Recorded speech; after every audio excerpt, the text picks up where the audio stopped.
সুপ্রশিক্ষার্থীরা কেমন আছেন সবাই? আশা করি সবাই ভালো আছেন, সুস্থ আছেন, সুন্দর আছেন। নতুন ক্লাসে আপনাদের সবাইকে নতুনভাবে স্বাগত জানাচ্ছি। আজকের ক্লাসে আমরা প্রথমত একটু সবাই পরিচিত হব এবং তারপর আমরা আমাদের আলোচনায় যাব। এবং আজকে মূলত আমরা একটু দিক নির্দেশনামূলক কিছু কথাবার্তা শুনবো, কি করা উচিত, কি করা উচিত না, বা কি পড়বেন কি পড়বেন না, এই বিষয়গুলো নিয়ে একটু আলোচনা করব। তারপর আমরা আস্তে আস্তে আমাদের আলোচনায় চলে যাব এবং প্রতিনিয়ত আমরা কোন স্ট্রাকচারের মধ্য দিয়ে যাব এই বিষয়গুলো নিয়ে আমরা প্রপার একটা গাইডলাইন পেয়ে যাবো ইনশাআল্লাহ। ঠিক আছে, ওকে। সো আমাকে প্রথমে একটু জানাবেন যে আপনারা ক্লিয়ারলি আমার সাউন্ড শুনতে পাচ্ছেন কিনা। ঠিক আছে, আমাকে একটু প্রথমে এটাই জানাবেন যে আমার সাউন্ড শুনতে পাচ্ছেন কিনা। যদি আমার সাউন্ড ঠিক মতো শুনতে পান তাহলে এবং ভিডিও লেখা যদি সবকিছু ক্লিয়ার থাকে তাহলে আমরা আমাদের আলোচনায় চলে যাচ্ছি। জি স্যার, ঠিক আছে স্যার, ঠিক আছে। ময়মনসিংহ থেকে বলছি, ওকে, ভেরি গুড। আচ্ছা, অনেকে অনেক জায়গা থেকে কমেন্ট করছেন। আচ্ছা, ওকে, ভেরি গুড। আচ্ছা, ঠিক আছে। তাহলে আমরা এখানে অলরেডি ইতোমধ্যে ক্লাসে জয়েন করেছি, আর যারা যারা এখন পর্যন্ত ক্লাসে জয়েন করে নাই দ্রুত তাদেরকে কি করেন, দ্রুত তাদেরকে মেনশন করে দেন ফ্রেন্ডদেরকে যারা এই গ্রুপে আছে। আবার বাইরের ফ্রেন্ডদেরকে মেনশন দিয়েন না। ওকে, বাইরের ফ্রেন্ডদেরকে মেনশন দিলে তখন কিন্তু তারা এখানে জয়েন হতে পারবে না। ঠিক আছে, আচ্ছা। সো দ্রুত একটু জয়েন করে ফেলেন। আশা করি ইনশাআল্লাহ আজকের ক্লাসে আমরা চমৎকার ভাবে এই বিষয়গুলো নিয়ে আলোচনা করতে পারবো। ওকে, ঠিক আছে। আসসালামু আলাইকুম। ওয়ালাইকুম আসসালাম। ওয়ালাইকুম আসসালাম। স্যার, সাউন্ড ঠিক আছে, সবকিছু ঠিক আছে, আলহামদুলিল্লাহ, ক্লিয়ার। আচ্ছা, ফটিকছড়ি থেকে বলছেন। আচ্ছা, ওকে। একজন বলছে স্যার লিংক পাই নাই। কিসের লিংক? আপনি তো ক্লাসই জয়েন করছেন, আবার কিসের লিংক খুঁজতেছেন? মানে লিংকটা কিসের? আপনি তো ক্লাসে জয়েন করছেন। ক্লাসে জয়েন মানে কি? আপনি অলরেডি ক্লাস দেখতেছেন, এখানে কমেন্টও করছেন, তাহলে লিংকটা কিসের? কোনো লিংক দরকার নেই তো, ক্লাসটা তো এই গ্রুপেই হবে। Sir, sound loud and clear আছে। এমডি আফসার বলছে it would better if the class took place in Zoom. আমি আন্তরিকভাবে দুঃখিত যে আমি জুমে ক্লাস নিব না। ঠিক আছে, এটা আমি আন্তরিকভাবে দুঃখিত। এবং আসেন কেন, ব্যাপারটা এক একজনের প্রেফারেন্স এক এক জায়গায় থাকে। আমার প্রেফারেন্সটা সবসময় ফেসবুক লাইভ, বিকজ জুমের চেয়ে ফেসবুক লাইভে ভিডিও কোয়ালিটি আমি একটু ভালো পাইছি। আমি তো জুমেও ক্লাস নিতাম একটা সময়, জুমে নিতাম, ডিং টক লাইটে নিতাম, অনেকভাবেই ক্লাস নিছি।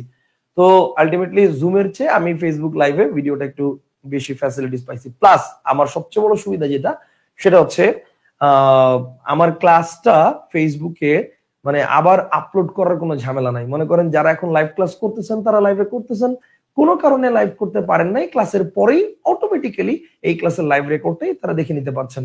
জুমে ক্লাস হলে তো সেটা হচ্ছে না। জুমে ক্লাস হলে তখন আমাকে আলাদা করে জুমের ক্লাস আবার ওয়েবসাইট থেকে রেকর্ড ডাউনলোড করে সেই রেকর্ডটা আবার আপলোড দিতে হবে। এবং কোনো কারণে আমার জুমের যদি সাবস্ক্রিপশন ফি ক্যান্সেল হয়ে যায় তখন আগের সব রেকর্ড চলে যাবে। এটা একটা ঝামেলা, বুঝতে পারছেন? ওকে, ফাইন। আসসালামু আলাইকুম রহমতুল্লাহ। স্যার, আবারও আপনার ক্লাস করছি 2 বছর পর। আচ্ছা, ফরিদপুর থেকে ক্লাস করছি, গোপালগঞ্জ থেকে বলছি। ওকে, গোপালগঞ্জ আমার নিজের জেলা। আচ্ছা, আলহামদুলিল্লাহ। মুরাদপুর থেকে আছি স্যার। আচ্ছা, অনেক জায়গা থেকে আছেন। ওকে, ভেরি গুড স্যার। নওগাঁ থেকে বলছি। আচ্ছা, আলহামদুলিল্লাহ। স্যার, গ্রুপে যে রুটিন দেওয়া হচ্ছে ওইটা কি ফলো করা হবে? রুটিনের ব্যাপারটা নিয়ে আমি কথা বলবো, এখন না, একটু পরে। আচ্ছা স্যার, জুমে ক্লাস করলে প্রশ্ন করতে পারতাম ভাইয়া, বাট ওকে। আরে ভাই, প্রশ্ন করার জন্য আপনাদের একটা মেসেঞ্জার গ্রুপ থাকবে, টেনশন নিয়েন না। মেসেঞ্জার গ্রুপে আপনাদের যত প্রশ্ন আছে আপনারা করবেন, আপনারা নিজেরাই মানে সলভ করবেন। ঠিক আছে, কোনো জায়গায় যদি প্রবলেম হয় সেক্ষেত্রে আমাকে নক করবেন। তবে আল্লাহর রাস্তে মেসেঞ্জার গ্রুপে টুং টুং টুং টুং টুং টুং টুং টুং করে এরকম এসএমএস দিয়েন না। মানে হাই, কি খবর, কেমন আছেন সবাই, সবাই কি করতেছেন, রাত 2টার সময় এসএমএস দিবেন, সবাই কি ঘুমাইছেন, এই এসএমএস দিয়েন না। ঠিক আছে, ওকে, ফাইন। স্যার, বুঝতে পারছি। এবার ভাবছিলাম জুমে করব, এই জন্য লিংকের কথা বলছি। আচ্ছা, আমি গোপালগঞ্জ থেকে, জগন্নাথ ইউনিভার্সিটি থেকে। আচ্ছা, জগন্নাথ ইউনিভার্সিটি আমার জগন্নাথ ইউনিভার্সিটিরও ছোট বোন এবং গোপালগঞ্জেরও ছোট বোন। আচ্ছা, দুই দিক থেকে আপনি আমার আত্মীয়, ছোট বোন। আচ্ছা, ঠিক আছে, ওকে। স্যার, বই নিয়ে কিছু বলবেন? বই নিয়ে আমি বলবো, বাট নট নাও। আচ্ছা, সব পরে বলবো, আস্তে আস্তে। স্যার, আসসালামু আলাইকুম, কেমন আছেন? আমি চুয়াডাঙ্গা থেকে আসছি। আচ্ছা স্যার, বই নিয়ে কিছু বলেন। হ্যাঁ, বলবো পরে, not now. Sir Facebook live দেখতে গেলে বারবার আটকে যায় কেন? এই প্রবলেম সবসময় ফেস করি। আপনি আমার ক্লাস দেখতে গিয়ে কোনো জায়গায় লাইভে আটকাচ্ছেন কিনা সেটা একটু দেখেন। প্রবলেম হলে আমাকে জানাবেন, ঠিক আছে? আশা করি প্রবলেম হবে না, বাট তারপরও যদি হয়, ইফ, আমাকে জানাবেন। আশা করি প্রবলেম হবে না। আচ্ছা, এইটা দিলে অবশ্য ইয়া নষ্ট হয়ে গেছে, এটা দেওয়া যাবে না। এই লাইটটা দিলে বোর্ডে অনেক ইয়া পড়ে। আচ্ছা স্যার, প্রতিদিন কি ক্লাস 10টা থেকে শুরু হবে? না, আমরা প্রতিদিন ক্লাস 9টা থেকে শুরু করব ইনশাআল্লাহ। প্রতিদিন ক্লাস 9টা থেকে শুরু করব। টাইমের ব্যাপারটাও কোনো সময় হয়তো মাঝে মাঝে আধা ঘন্টা এদিক ওদিক হতে পারে, সেটা আমি আগে পোস্ট করে জানিয়ে দিব, ঠিক আছে? আচ্ছা স্যার, বাংলা ভোকাবুলারি কিভাবে পড়বো এটার একটা গাইডলাইন দিন। ইয়েস, এটা একটা ভালো কথা বলছেন। ক্লাসের শেষে আমরা এই বিষয়গুলো নিয়ে আজকে একটা গাইডলাইন দিব ইনশাআল্লাহ, ঠিক আছে? পাবনা রাজশাহী বিশ্ববিদ্যালয় থেকে স্যার, পিছনের বোর্ডের কালারটা হোয়াইট হলে ভালো হতো। তাই পেছনের বোর্ডের কালারটা কি হোয়াইট হলে ভালো হতো? ওকে, হোয়াইট হলে ভালো হতো, কিন্তু আমি যে ব্ল্যাকের উপর বেস করে লিখে ফেলছি অলরেডি, মানে ব্ল্যাকের উপর বেস করে আমার লেখা অলরেডি, স্লাইড অলরেডি রেডি। দেখবেন, আমি আপনাকে দেখাই, ওয়েট, তাহলে বুঝতে পারবেন। স্লাইড অলরেডি রেডি আমার, ব্ল্যাকের উপর বেস করে, মানে ব্ল্যাকের উপর কোন লেখাটা ফুটবে সেটার উপর বেস করে। এই যে দেখেন, এখন আমি হোয়াইটের মধ্যে তো সাদা লেখা এটা ফুটবে না, হলুদ লেখাটা ফুটবে না, বুঝতে পারছেন? এই যে দেখেন, ব্ল্যাকের উপর বেস করে আমার এগুলো লেখা অলরেডি রেডি। এখন আমি যদি হোয়াইটের মধ্যে করতে যাই, এটা ফুটবে না। সেই জন্য আজকের ক্লাসটা আমরা তাহলে এইভাবেই করি। পরবর্তীতে যদি প্রয়োজন হয় আমাদের, আমরা মনে করি যে হোয়াইটে করলে বেটার, আমরা পরে করবো, সমস্যা নাই। আচ্ছা, 2-3টা ক্লাস আমাদের অলরেডি এভাবে রেডি করা। আচ্ছা স্যার, এটাই থাক, ঠিকই আছে, ফাইন, ঠিক আছে স্যার। আমি ইন্ডিয়া থেকে, এই যে এই কমেন্টটাই হচ্ছে আমাকে অনুপ্রাণিত করে দিল। মিরাজুল ভাই বলছে, ভাই আমি ইন্ডিয়া থেকে ক্লাস করছি। তাহলে দেখেন, দেশের সীমারেখার বাইরে গিয়েও আমি যে পড়াচ্ছি, আলহামদুলিল্লাহ, এটাই আমার কাছে অনেক বড় একটা মানে শান্তির বিষয়, বুঝতে পারছেন? অনেক অনেক শুভকামনা থাকবে মিরাজুল ভাই, এবং আপনি, আমি জানি আপনি এবং আপনার বোন, আপনারা দুজনেই ক্লাস করেছেন, দুজনেই ভর্তি হয়েছেন। সো আমরা হচ্ছে তাহলে ক্লাস শুরু করি, ঠিক আছে? আচ্ছা ভাইয়া, মেসেঞ্জার রুম কি ইউজ করা যায় সো দ্যাট আমরা আপনাকে ইনস্ট্যান্ট কথা বলে ক্লিয়ার করতে পারবো, কোনো কিছু কনফিউশন থাকলে?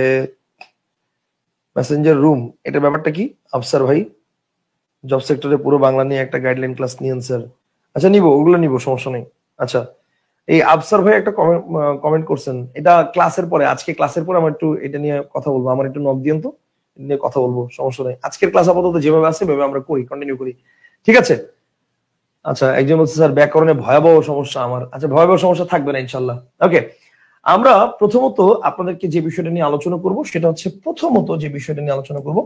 সেটা হচ্ছে নবম দশম শ্রেণীর বাংলা ব্যাকরণ বই। এটা কি আপনি পড়বেন কি পড়বেন না? এইটা আমার প্রথম ভাই, এটা হচ্ছে আমার একদম মানে প্রথম কথা আপনাদের জন্য। সেটা হচ্ছে, নবম দশম শ্রেণীর বাংলা ব্যাকরণ বই আপনার জন্য পড়া উচিত হবে কি হবে না, এই বিষয়টা আগে একটু ক্লিয়ার হন। দেখেন, নবম দশম শ্রেণীর বাংলা ব্যাকরণ বই, এইটা আপনারা অনেকেই মানে এরকম একটা মতামত শুনেছেন যে নবম দশম শ্রেণীর বাংলা ব্যাকরণ বই থেকে হুবহু কোশ্চেন আসে, ঠিক আছে? নবম দশম শ্রেণীর বাংলা ব্যাকরণ বই ঠাড়া মুখস্থ রাখতে হবে, ঠিক আছে? তো এই বই নিয়ে হচ্ছে আমার মতামত যেটা, আমরা এটা জাস্ট পড়ার জন্যই পড়বো, বাট বেসিক্যালি আমার জোন স্ট্রং করার জন্য, আমার কনসেপ্ট ক্লিয়ার করার জন্য, মনে রাখবেন, কখনোই এটা প্রেফারেবল না, কখনোই এটা প্রেফারেবল না।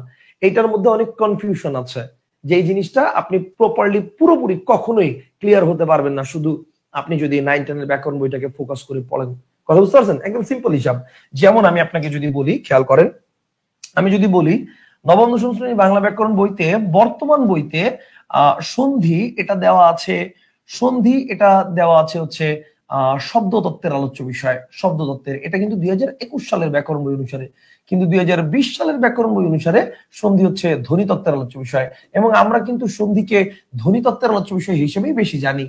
আচ্ছা, আবার যদি বলি আমরা কারক কোন তত্ত্বের আলোচ্য বিষয়, তো কারক কিন্তু 2021 সালের ব্যাকরণ বই অনুযায়ী এটা হচ্ছে বাক্য তত্ত্বের আলোচ্য বিষয়, কিন্তু আগে এটা ছিল শব্দ তত্ত্বের আলোচ্য বিষয়। এই ক্ষেত্রে কিন্তু আমরা আবার কারককে বাক্যতত্ত্বের আলোচ্য বিষয় বলেই আমরা বেশি প্রেফারেবল জানি। ঠিক আছে, তার মানে কারকের ক্ষেত্রে বই ফলো করতেছি, সন্ধির ক্ষেত্রে আমরা ফলো করতেছি 2000 সালের বই। আবার দেখেন, যদি বলি বাগধারা কোন তত্ত্বের আলোচ্য বিষয়, যদি বলি বাগধারা কোন তত্ত্বের আলোচ্য বিষয়, এক্ষেত্রে কিন্তু 2021 সালের বইতে দেখবেন বাগধারা দেওয়া আছে অর্থতত্ত্বের আলোচ্য বিষয়, বাগধারা হচ্ছে বাক্যতত্ত্বের আলোচ্য বিষয়।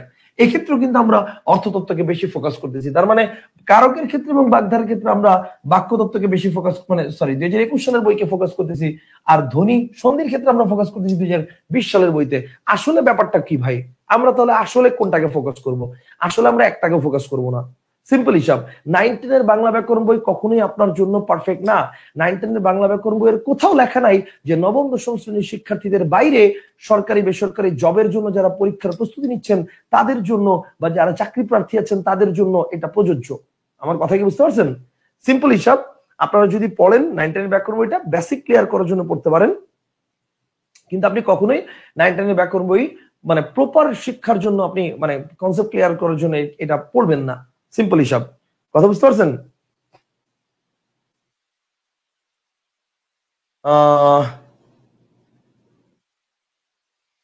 আচ্ছা, তাহলে ব্যাপারটা কি, আশা করি মোটামুটি ব্যাপারটা নিয়ে আপনারা মোটামুটি একটু ক্লিয়ার হয়েছেন যে ব্যাপারটা কিভাবে হবে না হবে। আচ্ছা, তাহলে এইবার আসেন, এইবার তাহলে আমরা যেটা বলছিলাম, তো এখন দেখেন এই যে এই ধরনের অনেক ইনফরমেশন আছে যেটার মধ্যে ইনফরমেশন গ্যাপ আছে অনেক। 2021 সালের ব্যাকরণ অনুসারে একরকম, 2020 সালের ব্যাকরণ অনুসারে একরকম, আবার ব্যাকরণ বই ব্যাকরণ টু ব্যাকরণ ভ্যারি করে, ব্যাকরণ বই দেখা যায় ব্যাকরণ টু ব্যাকরণ ভ্যারি করে। তো এই কারণে আমরা আসলে 9-10 এর ব্যাকরণ বই, এই যে দেখেন শব্দ ভান্ডার, আমরা যদি বলি যে শব্দকে উৎস অনুসারে কত ভাগে ভাগ করা হয়েছে, শব্দকে উৎস অনুসারে কত ভাগে ভাগ করা হয়েছে, শব্দকে উৎস অনুসারে ভাগ করা হয়েছে বর্তমান বইতে 4 ভাগে, বর্তমান বইতে 4 ভাগে, বা উৎস অনুসারে এটা আমরা যদি আগের বই অনুসারে ফলো করি তাহলে 5 ভাগে, 2020 সাল পর্যন্ত যে ব্যাকরণ বই ছিল সেটা, আর 2021 সাল পর্যন্ত যে বই সেখানে বলা হয়েছে 4 ভাগে। এই ক্ষেত্রে কিন্তু আমরা এখনো এই 5 ভাগটাকে বেশি প্রায়োরিটি দিব। এই ক্ষেত্রে আমরা কিন্তু 5 ভাগকে বেশি প্রায়োরিটি দিব। এখন আসেন কেন, নতুন বইতে কোনটা নাই? অর্ধ তৎসম শব্দ, এটা নতুন বইতে দেয় নাই। অর্ধ তৎসম শব্দ নিয়ে নতুন বইতে কোনো আলোচনা নাই। এখন আমার কথা শুনেন, অর্ধ তৎসম শব্দ নতুন বইতে নাই তার মানে কি বাংলা ভাষা থেকে অর্ধ তৎসম শব্দ বিলুপ্ত হয়ে গেছে? ডেফিনেটলি না। বাংলা ভাষায় অর্ধ তৎসম শব্দ এখনো আছে, আগেও ছিল, এখনো আছে, ফিউচারে থাকবে কিনা সেটা জানি না, বাট এখন আছে। যেমন দেখেন, এই যে আমরা বলি গৃহিণী, এটা সংস্কৃত শব্দ। গৃহিণী শব্দটা থেকে যখন এটা আমরা বলে ফেলি গিন্নি, তাহলে এটা কিন্তু অর্ধ তৎসম শব্দ। তাহলে এই শব্দটার কি আমরা প্রচলন করছি না? অহরহ প্রচলন করছি। এই যে দেখেন চন্দ্র, চন্দ্র থেকে হয়ে গেছে চাঁদ, চন্দ্র থেকে হয়ে গেছে চাঁদ, আর চাঁদ থেকে হয়ে গেছে চাঁদ, চাঁদ থেকে হয়ে গেছে কি চাঁদ। তাহলে এই যে দেখেন চন্দ্র তৎসম, এখান থেকে চাঁদ অর্ধ তৎসম, আর চাঁদ হচ্ছে তদ্ভব। তাহলে চাঁদ শব্দটা আমরা কি ব্যবহার করছি না? গান শুনে নাই, চাঁদের বাতির কসম দিয়া ভালোবাসিলি, তাহলে এই যে চাঁদ ব্যবহার করছি তো ভাই, অহরহ ব্যবহার করছি। সেইটা আমরা এইভাবে বলতে পারি না যে আমরা নবম দশম শ্রেণীর ব্যাকরণ বইয়ে অর্ধতৎসম শব্দ নাই মানে বর্তমানে অর্ধতৎসম শব্দ নাই, এটা আমরা বলতে পারি না। বাংলা একাডেমির অভিধানে এখন অর্ধতৎসম শব্দের অস্তিত্ব আছে, ডেফিনেটলি আমরা তাই এই কারণে অর্ধতৎসম শব্দ শিখবো। আমি কি বুঝতে পারছি? বলেন আমার পয়েন্টটা কি বুঝতে পারছেন? একটু জানান আমাকে, আমার পয়েন্টটা কি বুঝতে পারছেন? সহজ কথা হচ্ছে, আমরা নবম দশম শ্রেণীর ব্যাকরণ বইতে কি আছে এটা আমরা জানবো, বাট অ্যাকচুয়াল জিনিসটা আমরা শিখবো হচ্ছে রেফারেন্স বইগুলো যা আছে সেই অনুসারে। কনসেপ্টটা কি ক্লিয়ার?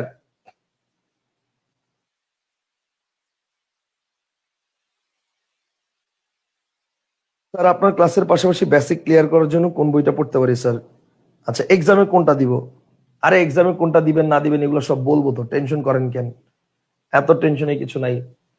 এক্সামে কোনটা রাইট দিব, 100% 5 রাইট দিবেন। এখন অপশনে যদি 5 না থাকে সেক্ষেত্রে 4 দিবেন, কিন্তু অবশ্য 5 থাকলে ডেফিনেটলি 5 কারেক্ট আনসার হবে। কথা বুঝতে পারছেন? ডেফিনেটলি 5 কারেক্ট আনসার হবে। জি ভাই, clear clear clear clear clear, very good. আচ্ছা, তাহলে নবম দশম শ্রেণীর ব্যাকরণ বইটা আমরা পড়বো, তবে অবশ্যই নবম দশম শ্রেণীর ব্যাকরণ বইয়ের বাইরে আমাদের যে কোনো একটা বই রাখতে হবে, সেটা আমার বই হোক বা অন্য কোনো রাইটারের বই হোক। অন্য কোনো রাইটারের বই হলেও আপনার জন্য হবে, মানে অন্য কোনো রাইটারের বই হলে যে আমার ক্লাস করতে পারবেন না ব্যাপারটা এরকম না, অবশ্যই পারবেন, তবে আমার বইটা থাকলে আপনার জন্য প্র্যাকটিস করতে সুবিধা। কথা বুঝতে পারছেন? আপনার জন্য প্র্যাকটিস করতে সুবিধা হবে। আচ্ছা, দিলওয়ার আহসান, ফাইনালি আমি ভারত থেকে স্যারের ক্লাস করতে পারছি। দিলওয়ার আহসান ভাই, অনেক অনেক শুভকামনা আপনাদের জন্য। আপনাদের কারিকুলামটা আমি দেখেছি, আমাদের কারিকুলামের যে পড়া জবের সেক্টরের ম্যাক্সিমাম পড়াই আপনার এখানে কভার হয়ে যাবে। আমি তো বেসিক্যালি আমাদের কারিকুলামটাকে বেশি কভার করব। আর তারপরেও আপনাদের কারিকুলামের যে পড়াগুলো আছে সেই পড়াগুলো হচ্ছে আমরা ইনশাল্লাহ আমাদের পড়াগুলোর এখানেই কভার হয়ে যাবে। ঠিক আছে, দুই একটা জায়গায় ভারতের শিক্ষার্থীদের সাথে আমাদের শিক্ষার্থীর দের কিছু ইনফরমেশনের প্রবলেম আছে কারকের ক্ষেত্রে বিশেষ করে, সেগুলো আমরা যখন পড়বো তখন আমরা এগুলো অ্যানালাইসিস করে বলে দিব, কোনো সমস্যা নেই। ভারতের বইগুলো যখন আমি মানে পড়ছি, যখন যেমন বামনদেব চক্রবর্তী স্যার আছেন, তারপর হচ্ছে আহ ইয়া স্যার আছেন, ওটা কি বলে পবিত্র সরকার স্যার আছেন, বা ওনাদের বইগুলো যখন পড়েছি তখন এই বিষয়গুলো সম্পর্কে ক্লিয়ার হয়েছি, বা এই বিষয়গুলো সম্পর্কে আপনাদেরকেও ক্লিয়ার করে দিব, টেনশন নিয়েন না। ঠিক আছে, ওকে ফাইন। ঠিক আছে, তাহলে আপনারা মোটামুটি সবাই জয়েন করেছেন। স্যার নতুন স্যার নতুন ব্যাচ শুরু করলেন নাকি? ইয়েস রায়হান বুলবুল ভাই, আপনারা এখন নতুন ব্যাচের ক্লাসে জয়েন আছেন এবং এখানেই আপনারা ইনশাল্লাহ কন্টিনিউ করবেন। ঠিক আছে, ওকে ফাইন। ঠিক আছে, তাহলে এই হচ্ছে ব্যাপার স্যাপার। তাহলে আমরা কি করব? আমরা 9-10 এর ব্যাকরণ বইকে পড়ার জন্য পড়বো, দ্যাটস ইট। Okay fine. আচ্ছা, এইবার আসেন তাহলে আমাদের আজকের টপিকটার অ্যাকচুয়ালি নাম ছিল কি? আমাদের আজকের টপিকের নাম ছিল হচ্ছে বাংলা ভাষা, ভাষা কি জিনিস, ভাষার উপাদান কি, উপকরণ কি, অক্ষর সম্পর্কিত বিস্তারিত আলোচনা, বাংলা বর্ণমালা, স্বরধ্বনি ও স্বরবর্ণের বিস্তারিত। এই ছিল আমাদের আজকের ক্লাসের আলোচনা। এটা কিন্তু বিশাল আলোচনা, প্রায় 1.5 থেকে 2 ঘন্টার টপিকের আলোচনা। ঠিক আছে, প্রায় 1.5 থেকে 2 ঘন্টা। তো এই 1.5 থেকে 2 ঘন্টার টপিক নিয়ে আমরা আলোচনা করব। কারো যদি কোনো জায়গায় প্রশ্ন থাকে অবশ্যই করবেন, আমি চেষ্টা করবো আপনাদের প্রশ্নগুলোর সলভ দিয়ে দেওয়ার জন্য। ঠিক আছে, আচ্ছা স্যার বিভিন্ন ধরনের শব্দ সহজে চিনবো কিভাবে, এটা একটু ক্লিয়ার করবেন। আপনারা প্রথম ক্লাসে এক ক্লাসে যদি চিন্তা করেন বাংলার আজকের ক্লাসের পর আপনি পিএইচডি করে ফেলবেন, এটা আসলে সম্ভব না। ঠিক আছে, তো সকল প্রশ্নের উত্তর এক ক্লাসে আমার দেওয়াও সম্ভব না, আমি দিবও না। ঠিক আছে, আপনি কিভাবে বিভিন্ন ভাষার শব্দ চিনবেন এটা চেনার অনেক ট্রিক্স আছে, টেকনিক আছে, বাট আজকে দিব না। আজকে আমরা আলোচনা করবো এটা নিয়ে। এই টপিক রিলেটেড কোনো কোশ্চেন থাকলে সেটা করতে পারেন, এই টপিক রিলেটেড এর বাইরে কোশ্চেন করলে আজকে আমি উত্তর দিব না। ঠিক আছে, ওকে ফাইন। আর মাঝে মাঝে সলভ ক্লাস দিব, তখন যে কোনো জায়গা থেকে কোশ্চেন করতে পারেন, কোনো সমস্যা নাই। তখন কোশ্চেন করলে তখন আমি উত্তর দিব, ব্যাপার না। ওকে, তাহলে আসেন আমরা একটু আলোচনা করি, আমরা একটু আলোচনায় চলে যাই। তো সবার আগে ভাষা জিনিসটা কি? দেখেন ভাষা, এটার ব্যাপারটা কি, ভাষার একটা সংজ্ঞা আমাদের স্ক্রিনে আমরা দেখতে পাচ্ছি। ভাষা জিনিসটা কি? ভাষার ব্যাপারটা হচ্ছে এরকম যে বাকযন্ত্রের সাহায্যে উচ্চারিত কতগুলো অর্থবোধক ধ্বনি বা ধ্বনি সমষ্টির সাহায্যে বক্তা যখন তার মনের ভাব প্রকাশ করেন তখন তাকে ভাষা বলে। এক মিনিট।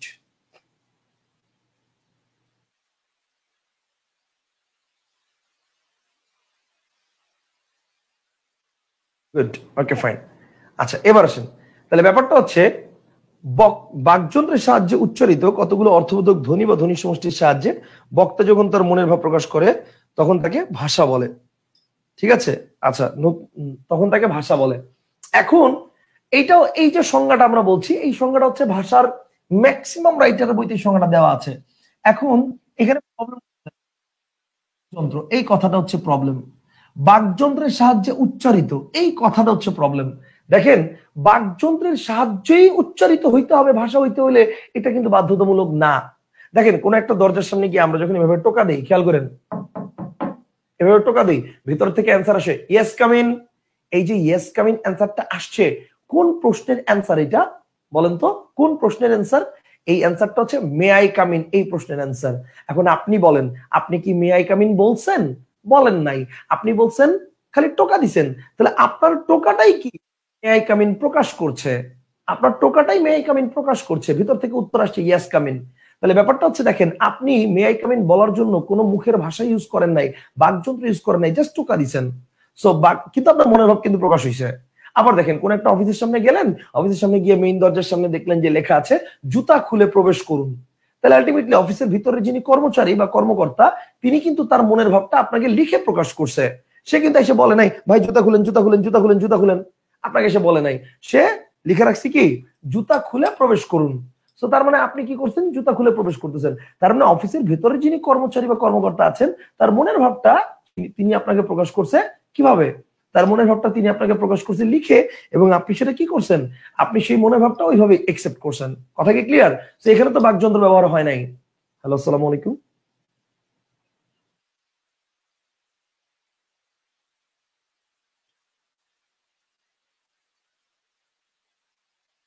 মেসেঞ্জারে নক করে রাখেন, আমি ক্লাসে আছি, ক্লাস শেষে পরে নক দিব আমি। আল্লাহ হাফেজ ভাই, আসসালামু আলাইকুম। দেখেন, তাহলে আমরা যেটা বলছিলাম সেটা হচ্ছে বাকযন্ত্রের সাহায্যে উচ্চারিত হতে হবে, এটা বাধ্যতামূলক না। তাহলে এখানে আমরা কি করব, এখানে ব্যাপারটা হচ্ছে মূল থিমটা হচ্ছে মনের ভাব প্রকাশ করেন, এই যে মনের ভাব প্রকাশের মাধ্যম, তখন সেটাকে ভাষা বলে। দ্যাটস ইট, শেষ।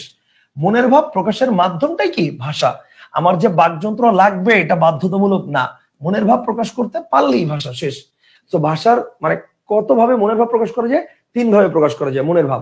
একটা হচ্ছে মুখে বলে, একটা হচ্ছে লিখে, একটা হচ্ছে ইশারায় বা ইঙ্গিতে। তিন ভাবে মনের ভাব প্রকাশ করা যায়, ঠিক আছে?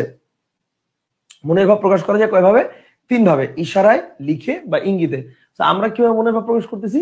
আমরা আমাদের মনের মতো করে, নিজেদের মতো করে মনের ভাব প্রকাশ করতেছি হচ্ছে মানে সবচেয়ে ভালোভাবে হচ্ছে কথা বলার মাধ্যমে প্রকাশ করা যায়, কিন্তু এমনিতে করা যায় তিন ভাবে।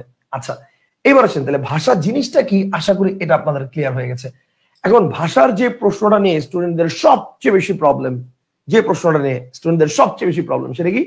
স্যার ভাষার উপাদান কি, ভাষার উপকরণ কি, ভাষার মূল উপাদান কি, ভাষার মৌলিক উপকরণ কি, মৌলিক গুলো, এই কোশ্চেন গুলোর উত্তর জানতে হলে আপনাকে আগে এই ছকটা ভালো করে জানতে হবে।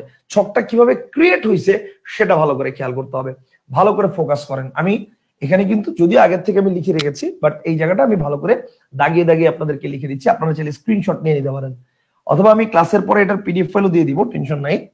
আমি ক্লাসের পরে এটার পিডিএফ ফাইলও দিয়ে দিব, টেনশন নাই। Okay fine. এবার দেখেন, এবার ব্যাপারটা হচ্ছে তাহলে আমরা কি করব, আমরা এখানে দেখবো যে কতগুলো ধ্বনি বা বর্ণ পাশাপাশি বসে তৈরি হয় কি শব্দ। ব্যাপারটা খেয়াল করেন, কতগুলো ধ্বনি বা বর্ণ এটাকে পাশাপাশি বসিয়ে তৈরি হয় কি বলেন? শব্দ। কতগুলো শব্দকে পাশাপাশি বসিয়ে তৈরি হয় বাক্য। কতগুলো বাক্যকে পাশাপাশি বসিয়ে তৈরি হয় ভাষা। কথাটা বুঝছেন? কতগুলো ধ্বনি বা বর্ণ এটাকে পাশাপাশি বসিয়ে তৈরি হয় শব্দ, কতগুলো শব্দকে পাশাপাশি বসিয়ে তৈরি হয় বাক্য, কতগুলো বাক্যকে পাশাপাশি বসিয়ে তৈরি হয় ভাষা। তাহলে ভাষা তৈরির যে স্ট্রাকচার, সেই স্ট্রাকচারটা আমরা দেখলাম। এখন ভালো করে খেয়াল করুন, উপরের তীর চিহ্নগুলো খেয়াল করেন, তীর চিহ্নগুলো খেয়াল করেন। যখন বলবে ভাষার মূল উপাদান বা ক্ষুদ্রতম একক, তখন সেটা ভাষার বলুক, বাক্যের বলুক, শব্দের বলুক, অল টাইম কারেক্ট আনসার কি হবে ভাই? ধ্বনি বা বর্ণ। All time. আমি আবার বলছি, যখন বলবে ভাষার মূল উপাদান বা ভাষার ক্ষুদ্রতম একক, তখন এটা ভাষার বলুক, বাক্যের বলুক, শব্দের বলুক, অল টাইম কারেক্ট আনসার ধ্বনি বা বর্ণ। হ্যাঁ, যদি সেটা হচ্ছে ভাষার ক্ষেত্রে না বলে, যদি সেটা বলে যে ভাষা মানে সরি মূল উপাদান না বলে যদি সেটা বলে ভাষার মূল উপকরণ কি বা ভাষার একক বা বৃহত্তম একক কি, তখন আমার কারেক্ট আনসার হবে ইমিডিয়েট আগেরটা। অর্থাৎ ভাষার ক্ষেত্রে মূল উপকরণ বা বৃহত্তম একক বললে বাক্য, বাক্যের ক্ষেত্রে শব্দ, শব্দের ক্ষেত্রে ধ্বনি বা বর্ণ। তীর চিহ্নগুলো ভালো করে খেয়াল করছেন? যখন বলবে ক্ষুদ্রতম একক বা মূল উপাদান, তখন এটা ভাষার বলুক, বাক্যের বলুক, শব্দের বলুক, কারেক্ট আনসার ধ্বনি বা বর্ণ, এই যে অল টাইম। কিন্তু যখন সেটা বলবে বৃহত্তম একক বা একক বা মূল উপকরণ, তখন ইমিডিয়েট আগেরটা কারেক্ট আনসার। ভাষার বৃহত্তম একক বাক্য বা ভাষার একক বাক্য বা ভাষার মূল উপকরণ বাক্য, বাক্যের মূল উপকরণ বা একক বা বৃহত্তম একক শব্দ। আর শব্দের ক্ষেত্রে সাধারণত এই বৃহত্তম একক বা একক এটা হয় না। কেন হয় না? কারণ দেখেন, ভাষার ক্ষেত্রে একটা বড় একক আছে, একটা ছোট একক আছে। বাক্যের ক্ষেত্রেও কিন্তু একটা বড় একক আছে, একটা ছোট একক আছে। শব্দের তো একটাই একক এবং সেটা ক্ষুদ্রতম একক। এন্ড দ্যাট ইজ ওয়াই শব্দের ক্ষেত্রে কখনো আমরা এটাকে বৃহত্তম একক বলতে পারবো না। কনসেপ্টটা কি ক্লিয়ার? শব্দের ক্ষেত্রে কখনো আমরা এটাকে বৃহত্তম একক বলতে পারবো না। আশা করি বুঝাতে পারছি। জিনিসটা কি ক্লিয়ার? বলেন বুঝছেন কি বুঝেন নাই? তার মানে যদি প্রশ্ন করা হয় মূল উপাদান বা ক্ষুদ্রতম একক, তাহলে এবার আসেন আমরা একটু জিনিসটা লেখার মাধ্যমে ক্লিয়ার করি। আসেন, যদি বলি বলেন তো ভাষার মূল উপাদান এটা কি হবে বলেন তো? তাহলে যদি বলি ভাষার মূল উপাদান এটা কি হবে বলেন? বলেন ভাষার মূল উপাদান এটা কি হবে? মূল উপাদান বলছে, তাহলে মূল উপাদান বললে কি হবে? মূল উপাদান বলছে, তার মানে এটা হবে ধ্বনি বা বর্ণ। সো 100% ধ্বনি। ওকে ফাইন, মূল উপাদান বলছে, সো ধ্বনি। আচ্ছা, যদি বলে ভাষার মূল উপকরণ, তাহলে কি হবে? উপকরণ বললে কি হবে? উপকরণ বললে হবে ইমিডিয়েট আগেরটা, তার মানে বাক্য। আচ্ছা, যদি বলে ভাষার মৌলিক উপাদান, আচ্ছা মৌলিক উপাদান বললে কি হবে এটা বলেন তো দেখি? বলেন মৌলিক উপাদান এটা বললে কি হবে? দেখি দেখি দেখি, মৌলিক উপাদান বললে কি হবে বলেন? মৌলিক উপাদান বললে কি হবে বলেন? এই মৌলিক উপাদান বললে কি হবে বলেন দেখি সবাই? রোদেলা ইসলাম বলছে আর একবার বলেন। আমি আরো কয়েকবার বলবো, দেখবেন আলোচনা করতে করতে। ঠিক আছে, আমাকে একটু বলেন আচ্ছা, অলরেডি একজন বলছে যে রোদেলা আপু বলছে হচ্ছে ধ্বনি, ভাষার মৌলিক উপাদান ধ্বনি বলছে। বাঁধনারা বলছে শব্দ, ওকে। জিনাত বলছে ধ্বনি, আতিকুর রহমান বলছে ধ্বনি। আচ্ছা, ইউএন আশিক বলছে ধ্বনি। আচ্ছা, মাসুমা বলছে ধ্বনি। ফারহানা বলছে ধ্বনি। আল্লাহর নামে সবাই বলছে ধ্বনি, মাশাআল্লাহ। হাবিবুল্লাহ বলছে ধ্বনি। রিয়াজ বলছে শব্দ। আচ্ছা, ফারহানা বলছে ধ্বনি বা বর্ণ। আচ্ছা, সাইদুর বলছে ধ্বনি। প্রাণের আম্মু, প্রাণের আম্মু মানে, ও আচ্ছা, আইডির নাম প্রাণের আম্মু। আচ্ছা, প্রাণের আম্মু বলছে ধ্বনি। আবু সাইম বলছে ধ্বনি। আচ্ছা, ম্যাক্সিমামই ধ্বনি বলছেন। এইবার আসেন আসলে এটার কারেক্ট আনসার কি। এইটার কারেক্ট আনসার হবে শব্দ। ভাষার মৌলিক উপাদান বললে হবে শব্দ। আপনারা যেটা চিন্তা করছেন মূল উপাদান আর মৌলিক উপাদান তো সেমই, আপনারা ভাবছেন এইটা, আপনারা ভাবছেন মূল উপাদান বলুক আর মৌলিক উপাদান বলুক জিনিস তো একই, আপনারা ভাবছেন এইটা। না, জিনিস এক না। ভালো করে বুঝলে এই জিনিসটা আপনি বুঝতেন। দেখেন, ব্যাপারটা হচ্ছে মৌলিক এই শব্দের গঠনটা বুঝলেই আপনি বুঝে যাবেন এটার উত্তর কেন শব্দ হয়েছে, কেন ধ্বনি হয় নাই। ব্যাপারটা খেয়াল করেন, আমি শব্দটাকে ভেঙে দিচ্ছি। যদি বলি মৌলিক, ভাঙলে আমরা পাবো মূল যোগ ইক। বলেন মূল যোগ কি? মূল যোগ ইক। ঠিক আছে, এখন দেখেন ইক প্রত্যয় যুক্ত হলে কি হয়? আদিশ্বর বৃদ্ধি পায়। তো আদিশ্বর বৃদ্ধি পায়, দীর্ঘকারটা ঔকার হয়ে গেছে। বুঝতে পারছেন? যেমন দেখেন ভূগোল যোগ ইক, ওয়ার্ডটা কি ভূগোলিক না ভৌগোলিক? ওয়ার্ডটা ভৌগোলিক না? ওই রকম ভাবে মূল যোগ ইক, ওয়ার্ডটা কি মৌলিক না মৌলিক? ওয়ার্ডটা মৌলিক। এখন এই ইক প্রত্যয় যুক্ত হয় কি অর্থ প্রকাশ করার জন্য সেটা জানেন? ইক প্রত্যয়টা যুক্ত হচ্ছে সম্পর্কিত অর্থ প্রকাশ করতে। কি অর্থ? সম্পর্কিত, এই অর্থ প্রকাশ করতে, সম্পর্কিত। যেমন দেখেন আমি যদি বলি দৈহিক মানে দেহ সম্পর্কিত, শারীরিক মানে শরীর সম্পর্কিত, যদি বলি মানসিক মানে মানস সম্পর্কিত মানে মন সম্পর্কিত, যদি বলি দৈনিক মানে দিন সম্পর্কিত, কাব্যিক মানে কাব্য সম্পর্কিত, লৌকিক মানে লোক সম্পর্কিত। ঠিক আছে, মানে সাপ্তাহিক মানে সপ্তাহ সম্পর্কিত, বার্ষিক মানে বর্ষ সম্পর্কিত। মানে ইক প্রত্যয়টা যুক্ত হবে কখন? সম্পর্কিত অর্থ বোঝানোর জন্য। আমি কি বোঝাতে পারছি? ইক প্রত্যয়টা যুক্ত হবে কখন? সম্পর্কিত অর্থ বোঝানোর জন্য। আচ্ছা, এইবার একটু চিন্তা করেন তো, ভাষার মূল উপাদান ধ্বনি। এই যে মূল উপাদান কি বলেন? মূল উপাদান ধ্বনি। তাহলে মৌলিক মানে হচ্ছে মূল সম্পর্কিত। মূল যদি ধ্বনি হয়, মৌলিক কি ধ্বনি না ধ্বনি সম্পর্কিত? বলেন, মূল যদি ধ্বনি হয় মৌলিক কি ধ্বনি নাকি ধ্বনি সম্পর্কিত? অবশ্যই বলেন, ধ্বনি সম্পর্কিত ফার্স্ট এলিমেন্টটাই হচ্ছে শব্দ। এন্ড দ্যাট ইজ ওয়াই ভাষার মৌলিক উপাদান বললে এটা শব্দ হবে। অ্যাজ ওয়েল অ্যাজ বাক্যের ক্ষেত্রে বাক্যের মৌলিক উপাদান বললে শব্দ হবে। মূল উপাদান বললে ধ্বনি, বাট মৌলিক উপাদান বললে শব্দ হবে। কথা কি ক্লিয়ার? কথা কি বুঝতে পারছেন? বলেন, জিনিসটা কি বুঝছেন না বুঝেন নাই? মূল আর মৌলিক তো একই মনে হচ্ছে না, এক না। এখন কি ক্লিয়ার হয়েছেন? এটা আগে বলেন। এখন কি ক্লিয়ার হয়েছেন কিনা এটা আগে বলেন। ক্লিয়ার হয়েছেন আপনারা? সবাই কি ক্লিয়ার হয়েছেন? স্যার বুঝতে পারি নাই। এখন কি ক্লিয়ার হয়েছেন? মুশফিকুর রহমান বলছে শব্দ, সাইদা তাসনিন বলছে শব্দ। আচ্ছা, ওকে। মাহিন সোহাগ বলছে স্যার আমি বুঝতে পারিনি। মাহিন সোহাগ ভাই বুঝতে পারেন নাই কেন? এটা তো খুব সিম্পল একটা বিষয় ছিল। মাহিন সোহাগ ভাই, আমরা যেটা করছি, আমরা হচ্ছে কি করছি, আমরা হচ্ছে প্রথমে স্ট্রাকচার করছি যে কতগুলো ধ্বনি বা বর্ণ এটা মিলে তৈরি হয়েছে শব্দ, কতগুলো শব্দ এটা মিলে তৈরি হয়েছে বাক্য, কতগুলো বাক্য এটা মিলে তৈরি হয়েছে ভাষা। এখন দেখেন যখন বলছে মানে মূল উপাদান বা ক্ষুদ্রতম একক, মানে উপরের এই লাইনটার লেখা যখন আসবে তখন ভাই এটা ভাষার বলুক, বাক্যের বলুক, শব্দের বলুক, যাই বলুক, কারেক্ট আনসার ধ্বনি বা বর্ণ। আর যখন নিচের লাইনে লেখাটা আসবে মানে মূল উপকরণ বা একক বা বৃহত্তম একক, তখন ইমিডিয়েট আগেরটা কারেক্ট আনসার।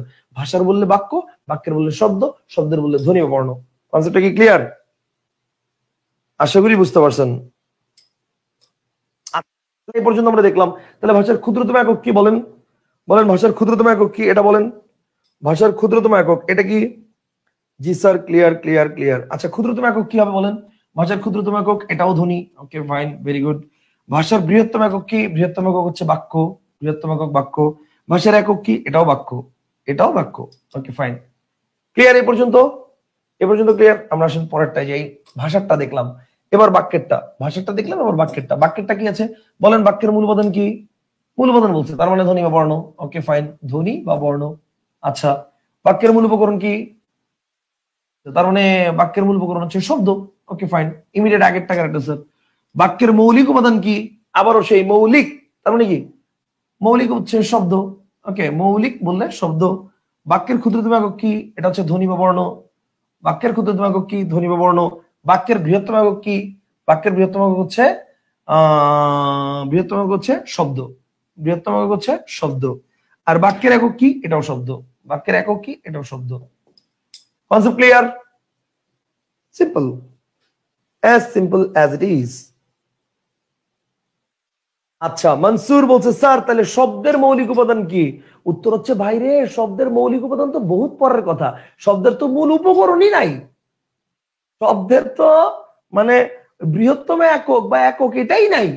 মৌলিক তো বহুত পরের কথা, শব্দের মৌলিক উপাদান নাই। সিম্পল হিসাব। কথা বুঝতে পারছেন?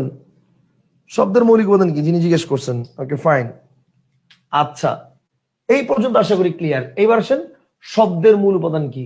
এই যে দেখেন শব্দের, চলেন আমরা দেখি, এটাও লিখে দিছি।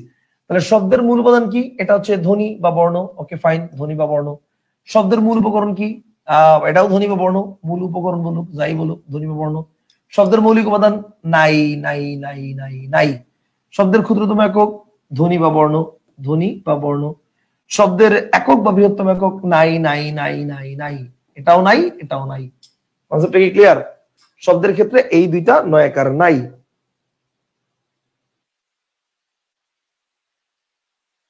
তার মাঝে মাঝে সাউন্ড বেঁধে যাচ্ছে, কি বলেন?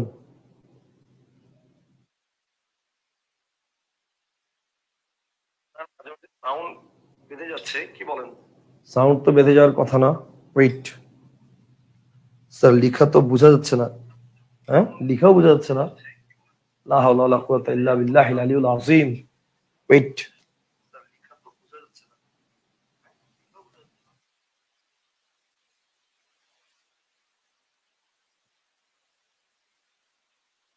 ground solid color.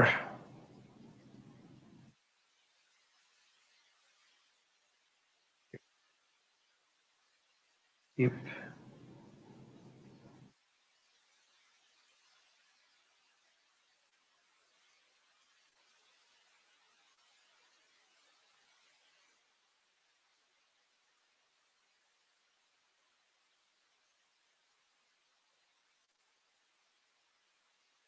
ওয়েট, একটু একটু দাঁড়ান, একটু দাঁড়ান, আমরা একটু একটু ওয়েট করি।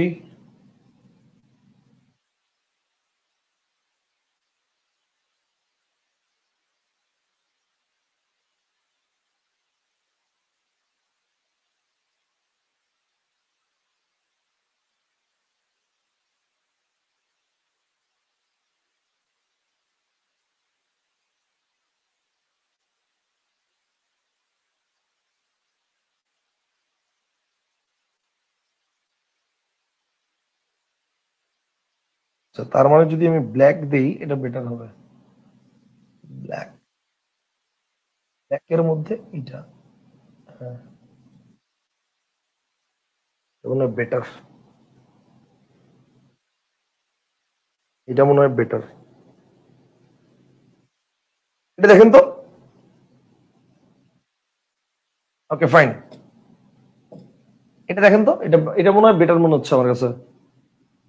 এটা বেটার মনে হচ্ছে আমার কাছে, দেখেন তো। ঠিক আছে। আচ্ছা ওকে ফাইন, ঠিক আছে। ভাই আলহামদুলিল্লাহ সবকিছু ক্লিয়ার আছে।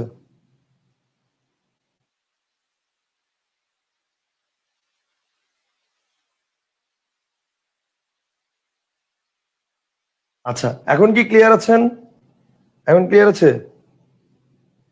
স্যার এটা রিফ্লেক্ট হচ্ছে, রিফ্লেক্ট হোক। আমার পিছনে ভাই এখানে ঘরের মধ্যে রিফ্লেক্টের কিছু নাই, সমস্যা নাই। একটু রিফ্লেক্ট হোক। এটা মনে করেন কয়দিন পরে ওই যে, এটা এখন পিছনে তো মনে করেন এটা তো আর আমার স্টুডিওতে ক্লাস নিচ্ছি না, এটা আমার বাসার রুমে ক্লাস নিচ্ছি। যে বাসায় কিছুদিন পরে স্টুডিও সেটআপ যখন করে ফেলবো, তখন পিছনে ব্ল্যাক করে ফেলবো যখন, তখন আর রিফ্লেক্ট হবে না। কথা বুঝতে পারছেন? আপাতত রিফ্লেক্ট হবে, ওটা কোনো কোনো সমস্যা নাই। আচ্ছা, পুরো ক্লিয়ার আছে না? আচ্ছা ঠিক আছে ভাইয়া, ওকে ফাইন। আচ্ছা, তাহলে এইবার আসেন, এই পর্যন্ত আমরা আমরা আলোচনা করেছি, আমরা পরবর্তী টপিকে চলে যাব। এবার আসেন, এই পর্যন্ত আমাদের আলোচনা ক্লিয়ার? ও খোদা।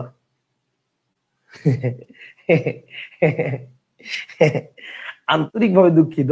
আসলে ব্যাপারটা হচ্ছে আমার তো ক্লাস আগের থেকে সেট আপ করা এটার মধ্যে, দ্যাট ইজ ওয়াই আমাদের এটার মধ্যেই মানে ইয়াটা করা, বুঝতে পারছেন?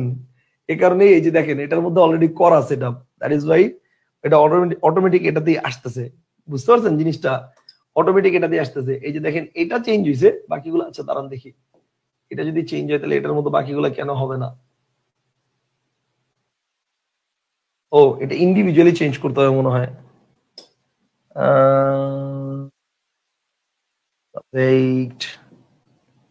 ব্যাকগ্রাউন্ড কাস্টমাইজ, আপাতত ভাই এটাই থাক, যেটা ছিল আমাদের এটাই থাক। এটা দিয়ে আপাতত ক্লাস করি আমরা আজকে, নেক্সট ক্লাস থেকে আমরা ইনশাল্লাহ দেখবো, সমস্যা নেই। আজকে আপাতত এটা দিয়ে ক্লাস করি আমরা। হ্যাঁ আজকে আপাতত এটাই ক্লাস করি আমরা। নেক্সট ক্লাসে আমার কাছে এই এই জিনিসটা অনেক ভালো লাগে, মানে আমার কাছে খুব ন্যাচারাল মনে হয়। আমার কাছে মনে হয় যে আমি একটা ওয়ালের উপরে লিখতেছি, এটা আমার কাছে ভালো লাগে, এই জন্য আমি এটা দিছিলাম, বুঝতে পারছেন? Okay fine. আচ্ছা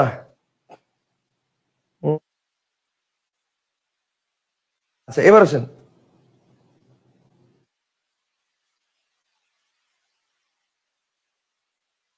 ফারহানা বিনতে কামাল বলছে, ভাইয়া বারবার আটকে যাচ্ছে, ভালোভাবে দেখতেই পারছি না, রেকর্ডেড দেখতে অসুবিধা হয় না, লাইভ কোনো ক্লাস দেখতে গেলেই অসুবিধা হয়। তার মানে আপু প্রবলেমটা আপনার ওখানে হচ্ছে আপু, আমার এখান থেকে প্রবলেম হচ্ছে না আপু।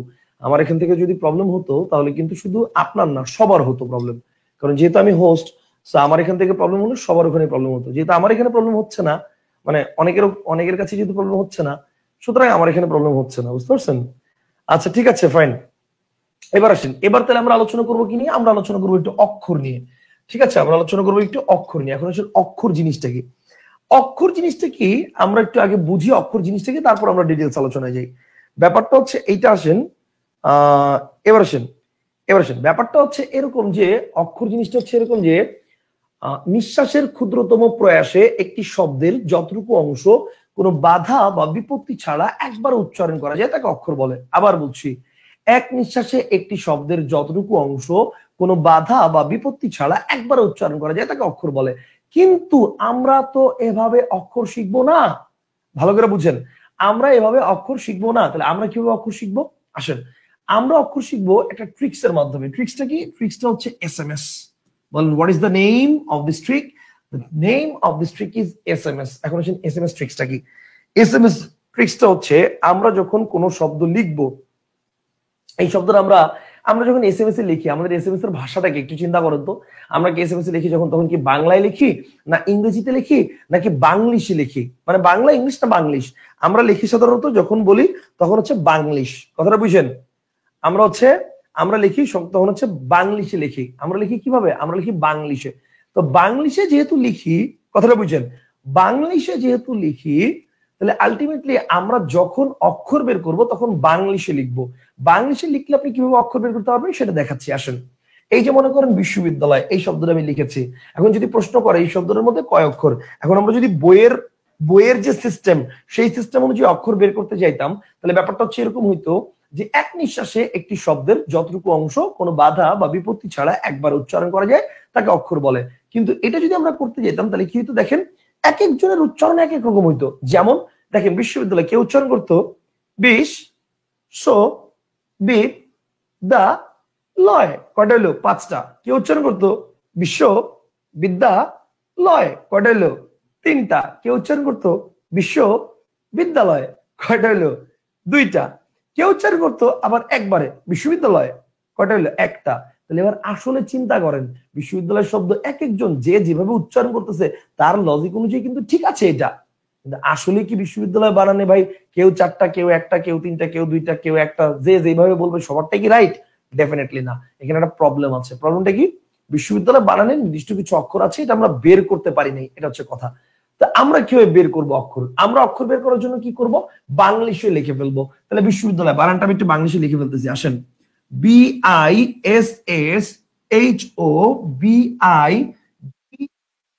BISSHOBIALOY, বিশ্ববিদ্যালয়।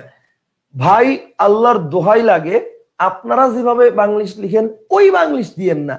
মানে আপনাদের বাংলিশ তো ভাই অস্থির বাংলিশ, ওই বাংলিশের মধ্যে দেখা যায় যে কোনো বর্ণ নাই। মানে দোস্ত তুই চেঞ্জ হয়ে গেছস, চেঞ্জ লেখেন দোস্ত তুই সিএনজি হয়ে গেছস। সিএনজি মানে দোস্ত তুই চেঞ্জ হয়ে গেছিস। আর তুই কি, তুই হচ্ছে টু আই, তুই। দোস্ত কি ডিএসটি, দোস্ত, ঠিক আছে, দোস্ত তুই সিএনজি হয়ে গেছিস মানে চেঞ্জ হয়ে গেছিস। আল্লাহর হস্তে এই ধরনের কোন এসএমএস এর ভাষায় আমি লিখি নাই, কিন্তু আমি লিখছি উচ্চারণ অনুসারে বাংলাদেশে যতটুকু হয় ততটুকু। কথা বুঝতে পারছেন? উচ্চারণ অনুসারে বাংলাদেশে যতটুকু হয় ততটুকু। সো ওইভাবে চিন্তা করবেন বিশ্ববিদ্যালয় বানানটা। এবার এইভাবে লিখার পরে তারপরে কি হবে, এইভাবে লিখার পরে তারপর যেটা হবে দেখেন, 1 2 3 4 5, ভাওয়েল কয়টা? 5টা, অক্ষর কয়টা? 5টা, শেষ, কাহিনী খালাস। মানে কি ভাই, মানে ব্যাপারটা হচ্ছে যে কোনো শব্দ বাংলিশে লেখার পরে যে কটা ভাওয়েল সে কটা অক্ষর, শেষ। যে কোনো শব্দ বাংলিশে লেখার পরে যে কটা ভাওয়েল সে কটা অক্ষর। এখন ভাই ব্যাপারটা হচ্ছে, এটা কি সব শব্দ মিলবে? এক্স্যাক্টলি, এমন কোন শব্দ নাই যে শব্দটা মিলবে না, যে কোনো শব্দ মিলবে। এখন আপনি বলতে পারেন স্যার যদি আমার বানান ভুল হয়, বিশ্ববিদ্যালয় বানানো যদি আমি ভুল করে লেখা 4টা ভাওয়েল দিই, আপনি বিশ্ববিদ্যালয় বানান যেভাবে মন চায় সেভাবে লেখেন, ভাওয়েল আপনার 5টা আসবেই, মাস্ট। আপনি 4টা ভাওয়েল দিয়ে লিখতে পারবেন না, 6টা ভাওয়েল দিয়ে লিখতে পারবেন না, আপনাকে বিশ্ববিদ্যালয়ে 5টা ভাওয়েলই লিখতে হবে। আপনার বানান ভুল হইলেও অক্ষর কাউন্টেবল ঠিক হবে। কথা বুঝতে পারছেন? এই জন্য এই ট্রিক্সটা আমি এত পছন্দ করি। দেখেন বিশ্ববিদ্যালয় বানান যদি আপনি ভুলও করেন, আপনি বি আই এর জায়গায় বি ই দিতে পারেন, ঘুরে ফিরে একই vowel. S S H O, ঠিক না, এইচ ও এর জায়গায় আপনি এইচ এ দিতে পারেন।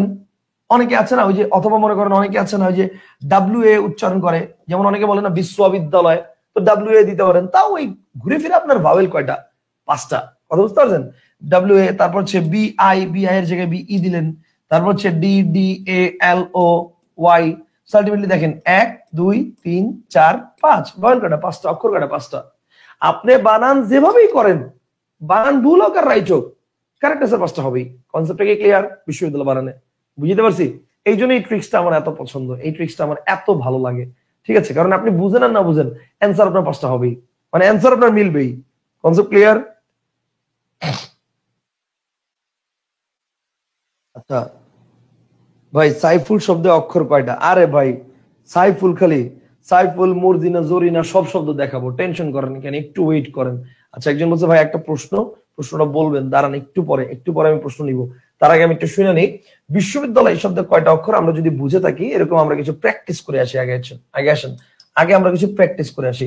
আচ্ছা প্র্যাকটিস এখানে দেখাইছি, পরে আমি কিছু প্র্যাকটিস দেখাই। যেমন আমি যদি বলি গোলাপ, একটু চিন্তা করেন, গোলাপ, তাহলে চিন্তা করেন গোলাপে কি, জি ও এল এ পি, গোলাপ, তাহলে ভাওয়েল কয়টা? 2টা, অক্ষর কয়টা? 2টা।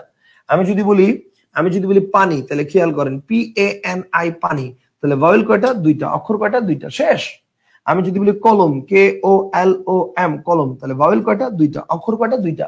মানে যে কোনো শব্দ বাংলিশে লেখার পরে যে কটা ভাওয়েল সে কটা অক্ষর, শেষ। কনসেপ্টটা কি ক্লিয়ার? যে কোনো শব্দ বাংলিশে লেখার পরে যে কটা ভাওয়েল সে কটা অক্ষর। Concept clear? তাহলে যে দেখেন গোলাপ, পানি, কলম, বিশ্ববিদ্যালয়, ঠিক আছে, আপনি যা বলবেন। আসলে এই যে সাইফুল বলছেন না, তাহলে Saiful, S A I F U L, Saiful, তাহলে 1 2 3, ভাওয়েল কয়টা? 3টা, তাহলে অক্ষর কয়টা? 2টা। এখন প্রশ্ন হচ্ছে ভাই ভাওয়েল 3টা অক্ষর 2টা মানে বুঝলাম না। এইবার আসেন প্যাচটা কোথায়। প্যাচটা হচ্ছে মনে রাখতে হবে যে যে কটা ভাওয়েল সে কটা অক্ষর বসে সেটা তো ঠিক আছে, বাট মনে রাখতে হবে যদি 2টা ভাওয়েল পাশাপাশি বসে, মনে রাখতে হবে যদি 2টা ভাওয়েল পাশাপাশি বসে তাইলে আবার এক অক্ষর হয়। 2টা ভাওয়েল পাশাপাশি বসলে কয় অক্ষর হবে? এক অক্ষর হবে। যেমন দেখেন এই যে এস এ আই, তাহলে এখানে এ আর আই 2টা ভাওয়েল পাশাপাশি আছে না, তো পাশাপাশি থাকার কারণে এটাকে আমরা এক অক্ষর ধরবো, আর আই আমরা এক অক্ষর ধরবো। তার মানে সাইফুল বানানে 2টা ভাওয়েল আছে। এরকম আর কি হতে পারে, যেমন দেখেন আমি যদি বলি ভাই, ভি এ আই, ভাই, ভাওয়েল কয়টা? 2টা, অক্ষর কয়টা? একটা।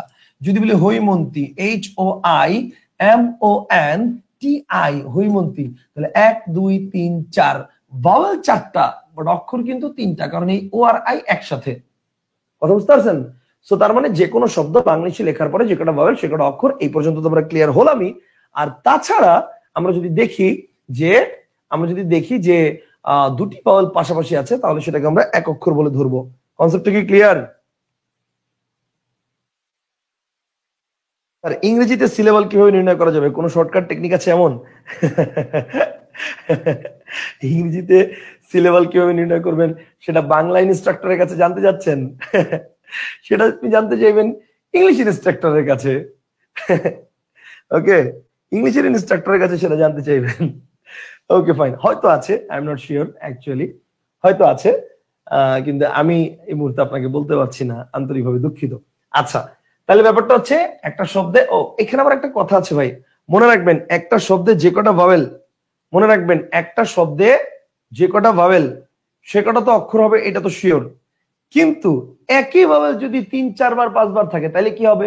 একই ভাওয়েল, মনে করেন এই যে দেখেন আমি বললাম যে কলম, এখন কলম শব্দে ভাওয়েল কিন্তু মানে ও কিন্তু 2 বার আছে।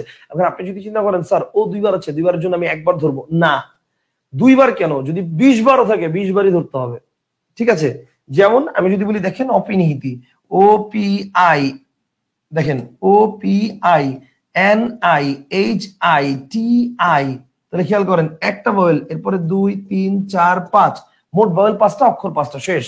এখন আপনি যদি চিন্তা করেন ও একটা আর আই 4 বারের জন্য 1 বার ধরবো, মোট 2টা, নো, তাহলে ভুল হবে।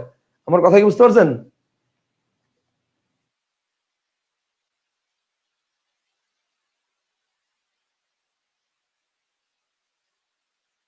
আচ্ছা, আমার কাছে না এই ব্যাকগ্রাউন্ডটা খুব পছন্দ। আপনারা কেন বলতেছেন ব্যাকগ্রাউন্ড চেঞ্জ করা দরকার, আই এম নট শিওর। ওকে, আমি একটু ডার্ক করে দিচ্ছি, আসেন আমি একটু ডার্ক মুড দিয়ে দিচ্ছি যাতে আপনাদের ডার্ক মুড দিয়ে দিচ্ছি, যাতে আপনাদের বুঝতে সুবিধা হয়।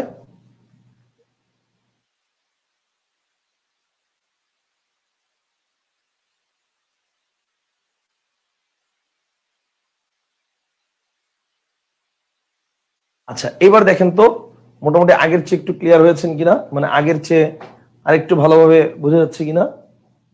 যদিও আমার মানে আমাকে পুরো কালো দেখা যাবে, আমাকে কালো দেখা যাক, সমস্যা নাই। আপনারা ক্লিয়ারলি বুঝতে পারছেন কিনা, এটা ঠিক আছে কিনা দেখেন।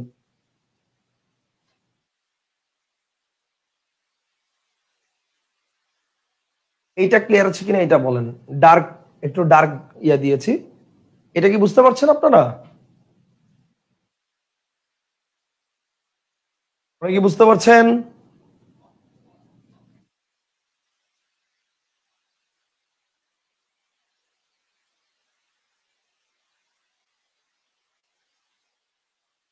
ব্যাকগ্রাউন্ডে ইউনিক, ভালোই লাগতেছে, এক্স্যাক্টলি আমার কাছে তো ব্যাকগ্রাউন্ডে ভালোই লাগে।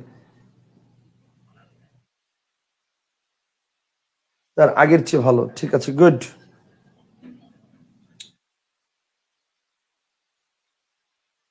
আচ্ছা, দিলওয়ার হাসান বলছে ভাই এই 15 মিনিটের ক্লাসে বুঝে গেলাম যে মাত্র তো শুরু ভাই, দোয়া করেন যাতে সুস্থ থাকি, ইনশাল্লাহ অনেক কিছু আপনাদেরকে দিতে পারবো যাতে। স্যার, বিবিএ অ্যাকাউন্টিং এর স্টুডেন্ট হয়েও আপনি বাংলার প্রতি এত জ্ঞান কিভাবে রাখলেন? আলহামদুলিল্লাহ, এটা আল্লাহর অশেষ রহমত। আর সেটা হচ্ছে ব্যাপারটা হচ্ছে everything depends on your passion, on your patience, on your motive, on your practice, everything everything depends on this. ঠিক আছে, আপনি যদি ভালো করে চিন্তা ভাবনা করে ওই লক্ষ্য মানে টার্গেট করে মানে কাজ করতে পারেন, তাহলে definitely you will be the gainer, আপনি ওখানে পৌঁছাবেনই, কথা বুঝতে পারছেন? মানে এটা কনফার্ম, ঠিক আছে, এটা নিয়ে কোনো দ্বিধার কিছু নাই। এবং আপনি জানেন কিনা জানি না, আমি আমার এন্টায়ার লাইফে, আমার কিন্তু চাকরি বয়স শেষ, আমি আমার এন্টায়ার লাইফে এখন পর্যন্ত কোনো জায়গায় আমি সিভি ড্রপ করি নাই কোনোদিন, নেভার এভার, কখনো সিভি ড্রপ করি নাই। এবং 2টা কোচিং আমাকে ক্লাস নেওয়ার জন্য বলছিল সিভি ড্রপ করতে, আমি বলছি যে আমি ক্লাসই নিব না। আমার যদি সিভি ড্রপ করে ক্লাস নিতে হয় তাহলে আমি ক্লাসই নিব না। কারণ আমি কি ক্লাস নেই বা না নেই সেটা আমার নাম দিয়ে আপনি মানুষের কাছে জিজ্ঞেস করে আপনি জাজমেন্ট করতে পারেন। মানে আমার ক্লাস নেওয়ার জন্য যদি আমার সিভি ড্রপ করতে হয় আমি ক্লাসই নিব না, কথা বুঝতে পারছেন? আমি আজ পর্যন্ত কোনো জায়গায় সিভি ড্রপ করি নাই, অ্যান্ড ইন ফিউচারও মানে এখন তো আর সিভি ড্রপ করার জায়গাও নাই, বয়সও নাই, বয়স শেষ, চাকরি বয়স শেষ। সো এখন হচ্ছে মনে করেন এই পেশাটাকে এনজয় করি, নিজের জায়গা থেকে চেষ্টা করি শিক্ষার্থীদের সর্বোচ্চটা দেওয়ার। দোয়া করেন যাতে সুস্থ থাকি, যাতে দেশের জন্য কিছু করতে পারি, এটা হচ্ছে কথা, বুঝতে পারছেন? আচ্ছা, আহ তাহলে কার্য এই শব্দের মধ্যে কয়টা অক্ষর আছে দেখেন, আপনি চিন্তা করেন তাহলে কার্য, কে এ আর জে ও বা জেড ও, আপনি বলেন তাহলে ভাওয়েল কয়টা? 2টা, অক্ষর কয়টা? 2টা, শেষ, কথা বুঝতে পারছেন? স্যার, পরীক্ষায় কিভাবে নির্ণয় করা সম্ভব? তা আপনাকে কি আমি এটা পরীক্ষার জন্য নাকি আলাদাভাবে দেখাচ্ছি? পরীক্ষা এভাবে নির্ণয় করা সম্ভব মানে কি? আপনাকে কি আমি মনে করেন বাসার জন্য একরকম, পরীক্ষার জন্য আরেক রকম ভাবে শিখাবো? পরীক্ষা এইভাবেই করবেন। প্রশ্নের মধ্যে আপনি ইংলিশে লিখে ফেলবেন খালি বিশ্ববিদ্যালয় শেষ, বা যে ওয়ার্ডটা আসবে সেটা লিখে ফেলবেন শেষ। কনসেপ্টটা কি ক্লিয়ার?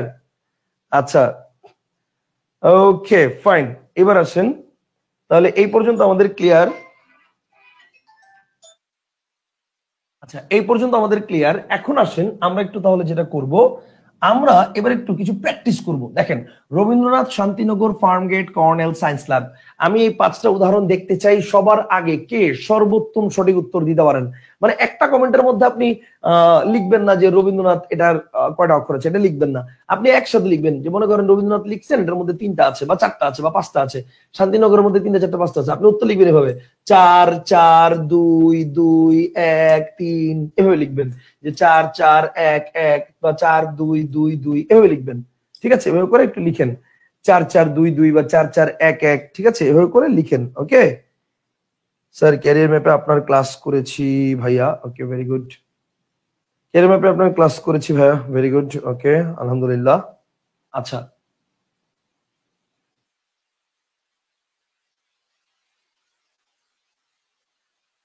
ওকে, রবীন্দ্রনাথ, শান্তিনগর, ফার্মগেট, কর্নেল, একটু আমি জানতে চাচ্ছি স্যার মাত্রা কি? হ্যাঁ মাত্রায় আমরা যাব, মাত্রায় আমরা যাব। মাত্রা কি? এআই মামুন জিজ্ঞেস করছে। ওকে মাত্রা, মাত্রা বলতে হচ্ছে আমরা বোঝাচ্ছি কোন একটা বর্ণের উপরে এই যে যে কষি টানা হয়, কষি, এটাকে আমরা ছোটবেলায় কষি বলতাম। তো এই কষি যে টানা হয় এটাকে বলা হয় মাত্রা। কোন কোন জায়গায় বর্ণে মাত্রা একটা আছে, মানে পূর্ণ মাত্রা আছে, কখনো অর্ধমাত্রা আছে, কখনো মাত্রা নেই। ঠিক আছে, ওকে ফাইন। আচ্ছা একটু দেখি আপনাদের কে কে কতটুকু দিয়েছেন। আচ্ছা ওকে, উত্তর অলরেডি আসা শুরু হয়েছে। মারুফ বলেছেন 4 4 2 2 3, 4 4 2 2 3, বাবা ওকে ইন্টারেস্টিং। দেখি বাকিরা 4 4 2 2 3। আচ্ছা 4 4 2 2 3, আল্লাহ আপনারা সবাই দেখি একই উত্তর, কপি করে পেস্ট করতেছেন নাকি? আচ্ছা 4 4 3 2 2, আচ্ছা গুড। 4 4 3 2 3, 4 4 3 2 4, আচ্ছা 4 3 2 4, 4 4 3 2 3, আচ্ছা ওকে ফাইন। 4 4 2 2 3, আচ্ছা 4 4 3 2 2, ওকে 4 4 2 2 3, আচ্ছা এক একজনের এক একটা আসতেছে, ভেরি গুড। ঠিক আছে, জব 21,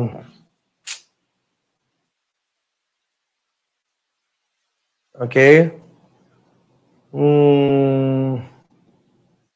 4 4 2 2 3, আচ্ছা ওকে ফাইন। আচ্ছা এই জিনিসটা আমরা কিভাবে ক্লিয়ার করব, আমরা আসলে একটু দেখা দিচ্ছি।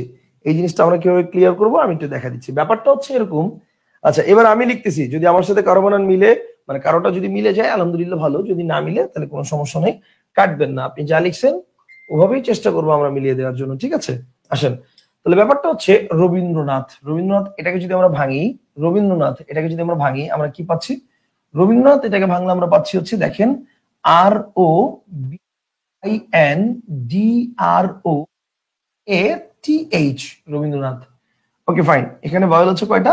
দেখেন এখানে ভাওয়েল হচ্ছে 1 2 3 4, সো এটার মধ্যে 4 অক্ষর শিওর। আচ্ছা শান্তিনগর, SHANI, ও সরি NTI, শান্তি, NAGAR অথবা NAGOR বা NOGOR, হোয়াট এভার, আপনি আপনার মতো করে কাউন্ট করতে পারেন। দেখবেন এটার মধ্যে কয় অক্ষর আসছে, চলেন দেখি। 1 2 3 4, সো এটার মধ্যেও 4 অক্ষর। আচ্ছা ফার্মগেট, ফার্মগেট বানানটা নিয়েই হচ্ছে ঝামেলা, FARMGATE। যারা ফার্মগেট বানানটা এভাবে লিখেছেন তাদের ভাওয়েল আসছে 1 2 3, সো যারা ফার্মগেটটা এভাবে লিখেছেন তাদের ভাওয়েল আসছে 3টা, বাট এটা 100% ভুল। ফার্মগেট বানান এটা এভাবে হবে না, এটা 100% ভুল। এখন প্রশ্ন হচ্ছে ভাই কেন এটা ভুল, কেন? এবার সে ভুল কেন সেটা বুঝে। ব্যাপারটা হচ্ছে এটা ভুল কেন সেটা বুঝে। ব্যাপারটা হচ্ছে ফার্মগেট, এটা তো আমি বারবার কি বলতেছিলাম, অ্যাকচুয়াল বানানটা লিখবেন না, উচ্চারণ অনুসারে লিখবেন। আপনি ফার্মগেট বানানটা লিখে ফেলছেন উচ্চারণ অনুসারে, আপনি ফার্মগেট বানানটা লিখে ফেলছেন অ্যাকচুয়াল। এটা যদি অ্যাকচুয়াল অনুসারে, মানে যে বানান লিখছেন এই বানানটাকে যদি আমরা উচ্চারণ করি তাহলে কি হবে দেখেন, ফার্ম গেটি, ও সরি আমি তো এম দেই নাই, FARM, হ্যাঁ FARMGATE। যদি আমরা এভাবে উচ্চারণ করি, যে অ্যাকচুয়াল বানান অনুসারে উচ্চারণ করি, তাহলে কি হবে? তাহলে উচ্চারণ হবে farm getty. So this is not farm getty, this is farm gate. So definitely এটা হবে হচ্ছে FARMGET farm gate, FARMGET farm gate. কথা কি বুঝতে পারছেন? তার মানে ভাওয়েল কয়টা? 2টা। সো অক্ষর কয়টা হবে? 100% কনফার্ম দুইটা। 100% কনফার্ম ফর্ম গেটে ভাওয়েল হবে দুইটা, অক্ষর দুইটা। কারণ আপনি একটু চিন্তা করেন, কর্নেল বানানটা অ্যাকচুয়াল বানান লিখলে হবে COLONEL, কলোনেল। তাহলে কলোনেল যদি লেখেন তাহলে ভাওয়েল হবে তিনটা, অক্ষর হবে তিনটা। কিন্তু আসলে কলোনেল বানানটা কি ভাওয়েল তিনটা? কলোনেল কি উচ্চারণ করলে তিনটা ভাওয়েল আসে? উত্তর হচ্ছে না। কলোনেল উচ্চারণ করলে আমরা তো আর কলোনেল উচ্চারণ করি না, সবচেয়ে বড় কথা হচ্ছে এটা। আমরা উচ্চারণ করি কি? আমরা উচ্চারণ করি কর্নেল। আমরা উচ্চারণ করি কর্নেল। তার মানে কি CORNEL বা KORNEL, ভাওয়েল দুইটা, অক্ষর দুইটা। Concept clear? তার মানে 4 4 2 2 and the last one সেটা কি? Science lab. সায়েন্স ল্যাব বানানটা আপনারা অনেকে ভুল লিখছেন কেন? মানে ম্যাক্সিমামই, এখন পর্যন্ত একজনেরও হয় নাই। SCIENCE, science lab. Okay fine.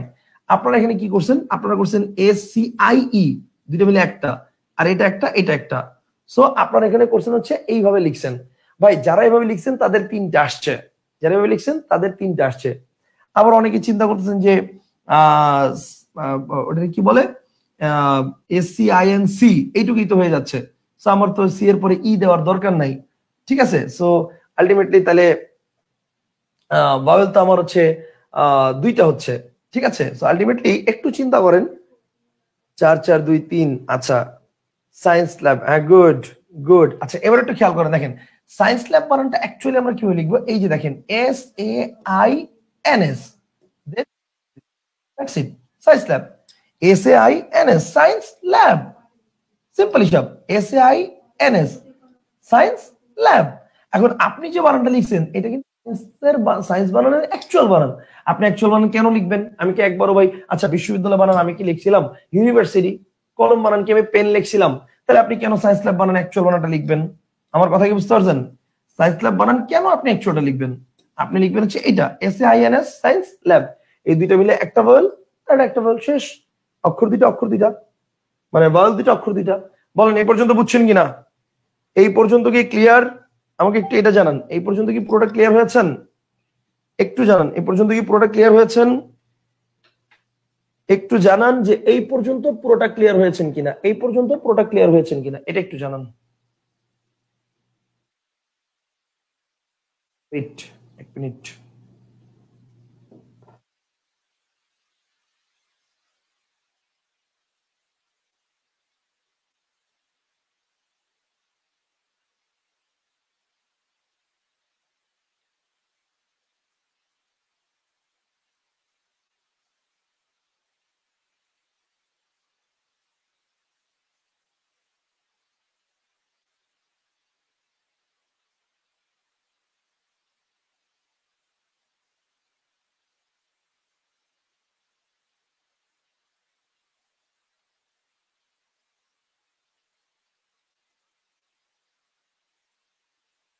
জি sir, clear clear clear clear clear. Mirajul ভাই বলছে স্যার এইগুলো আমাদের সিলেবাসে নাই। মিরাজুল ভাই ইন্ডিয়া থেকে ক্লাস করতেছেন, আপনাদের সিলেবাসে নাই। কিন্তু ব্যাপারটা এরকম না যে আপনাদের সিলেবাসে নেই দেখে আপনার দরকার নাই, আপনার অবশ্যই দরকার আছে। এখন বলেন কেন? আপনি কিছুদিন পরে ছন্দ অলংকার শিখবেন না, কবিতার মাত্রা নির্ণয় শিখবেন না। কবিতার অলংকার নির্ণয় করতে গেলে একটা কবিতায় কোন মাত্রা, কয়টা কবিতায় কোন মাত্রা, এই কবিতাটা কোন ছন্দে রচিত, এটা কি অক্ষরবৃত্ত না মাত্রাবৃত্ত না স্বরবৃত্ত, এটা জানতে হলে আপনাকে অক্ষর জানতে হবে। অক্ষর নির্ণয় করা ছাড়া আপনি ভাই কবিতার মাত্রা নির্ণয় করতে পারবেন না, পসিবল না।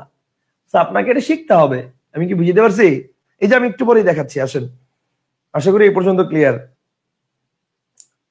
তো এটার কারেক্ট অ্যান্সারটা কি হবে? কারেক্ট অ্যান্সারটা হবে হচ্ছে এই যে সায়েন্স ল্যাব, এভাবে হবে। Concept clear? ভেরি গুড, ঠিক ঠিক আছে, very good sir, clear clear clear clear clear, আলহামদুলিল্লাহ, ঠিক আছে। তাহলে এতক্ষণ আমরা হচ্ছে আলোচনা করলাম কি নিয়ে? আমরা আলোচনা করলাম হচ্ছে কিভাবে আমাদের এটা কি হলো,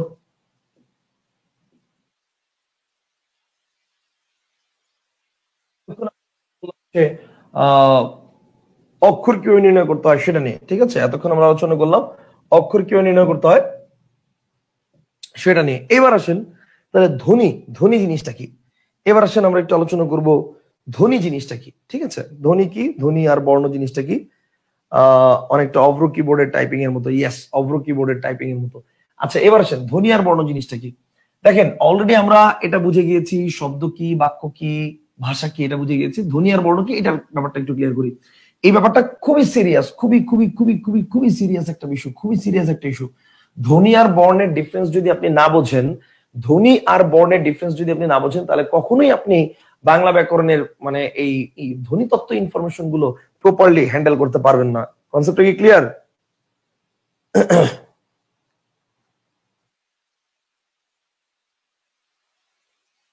আচ্ছা, এইবার আসেন তাহলে ধ্বনি আর বর্ণ জিনিসটাকে আমরা একটু দেখি। ব্যাপারটা হচ্ছে ধ্বনি, ধ্বনি হচ্ছে ধ্বনি হচ্ছে আমরা যদি বলি সিম্পল, সেটা হচ্ছে বর্ণের উচ্চারিত রূপ। ধ্বনি হচ্ছে কি বলেন? ধ্বনি হচ্ছে বর্ণের উচ্চারিত রূপ, বর্ণের উচ্চারিত রূপ, এটাকে বলা হয় ধ্বনি। আর আর যদি বলি বর্ণ কি, তাহলে ভাই যদি প্রশ্ন করি, বর্ণ হচ্ছে ধ্বনির লিখিত রূপ, বর্ণ হচ্ছে ধ্বনির লিখিত রূপ, ধ্বনির লিখিত রূপ। কথা কি বুঝতে পারছেন? বর্ণ হচ্ছে ধ্বনির লিখিত রূপ, ধ্বনি হচ্ছে বর্ণের উচ্চারিত রূপ, আর বর্ণ হচ্ছে ধ্বনির লিখিত রূপ। ধ্বনি হচ্ছে বর্ণের উচ্চারিত রূপ, আর বর্ণ হচ্ছে কি ধ্বনির লিখিত রূপ। কনসেপ্টটা কি ক্লিয়ার? বর্ণ হচ্ছে ধ্বনির লিখিত রূপ, অথবা আমরা এভাবে বলতে পারি যে ধ্বনি নির্দেশক সাংকেতিক চিহ্ন। এটাও বলতে পারি যে ধ্বনি নির্দেশক সাংকেতিক চিহ্ন, ধ্বনি নির্দেশক সাংকেতিক চিহ্ন, ধ্বনি নির্দেশক সাংকেতিক চিহ্ন, সাংকেতিক চিহ্ন, এটাকে বলা হচ্ছে ধ্বনি নির্দেশক সাংকেতিক চিহ্ন। এটাকে বলা হচ্ছে কি, আরে টুং টুং কে করে খালি।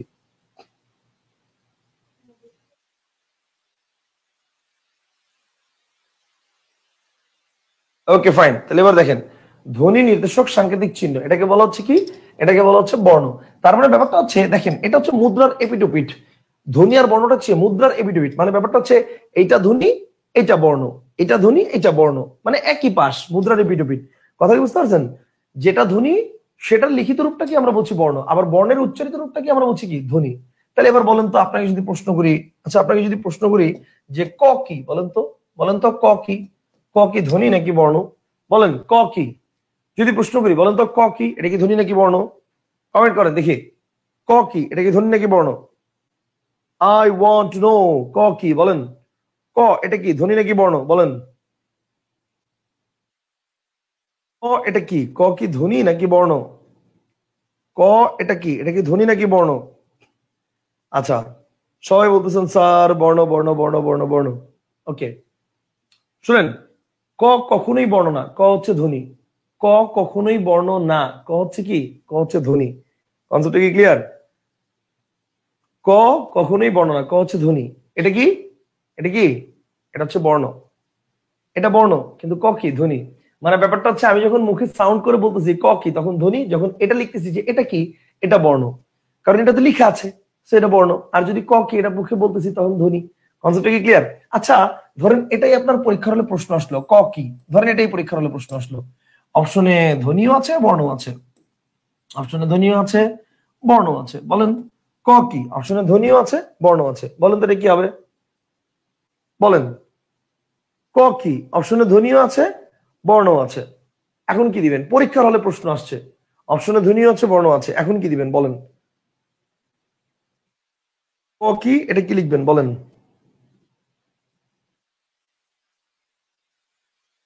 আচ্ছা, নাজমুল হাসান বলছে স্যার বর্ণ দিব। ওকে, তারপর হচ্ছে আশিক বলছে স্যার বর্ণ দিব। স্যার নাহিদ বলছে বর্ণ দিব। মমতাজ বলছে বর্ণ দিব। আচ্ছা, ইসরাত বলছে বর্ণ দিব। ওকে, তারপর হচ্ছে আখি আক্তার বলছে বর্ণ দিব। আমরা সবাই বর্ণ দিব। কেন বর্ণ দিব? কারণ লিখা আছে, তাই না? লেখা আছে, এই জন্য আমরা কি দিব? আমরা বর্ণ দিব। এটা আমরা ভাবছি, 100% ভুল। এবার আসেন, মনে রাখবেন যে কোনো প্রশ্নের উত্তরে যদি ধ্বনি বর্ণ এই দুটোর কোনো একটা উত্তর হয় এবং দুটোই যদি অপশনে থাকে, অল টাইম কারেক্ট আনসার ধ্বনি। মনে রাখবেন, যে কোনো প্রশ্নের উত্তরে যদি ধ্বনি বর্ণ দুটোই কারেক্ট আনসার হয় এবং সেক্ষেত্রে যদি অপশনে দুটোই থাকে, তাহলে অল টাইম কারেক্ট আনসার কি হবে? ধ্বনি হবে। আমার কথা কি বুঝতে পারছেন? ধ্বনি আর বর্ণ এই দুটোর মধ্যে অল টাইম কারেক্ট আনসার ধ্বনি হবে, অল টাইম। কথাই ক্লিয়ার? আমরা ছোটবেলায় আগে কথা বলা শিখেছি না আগে লেখা শিখেছি? ধ্বনি সবসময় আমাদের কাছে আগে প্রাধান্য পাবে, বর্ণ পরে প্রাধান্য পাবে। কনসেপ্টটা কি ক্লিয়ার? আমরা আগে লেখা শিখে নাই, আগে আমরা কথা বলা শিখেছি, আগে আমরা কথা বলা শিখেছি, তারপর হচ্ছে আগে আমরা উচ্চারণ শিখেছি, তারপর আমরা লেখা শিখেছি। সেই জন্য ধ্বনি সবসময় আগে হবে। কনসেপ্টটা কি ক্লিয়ার?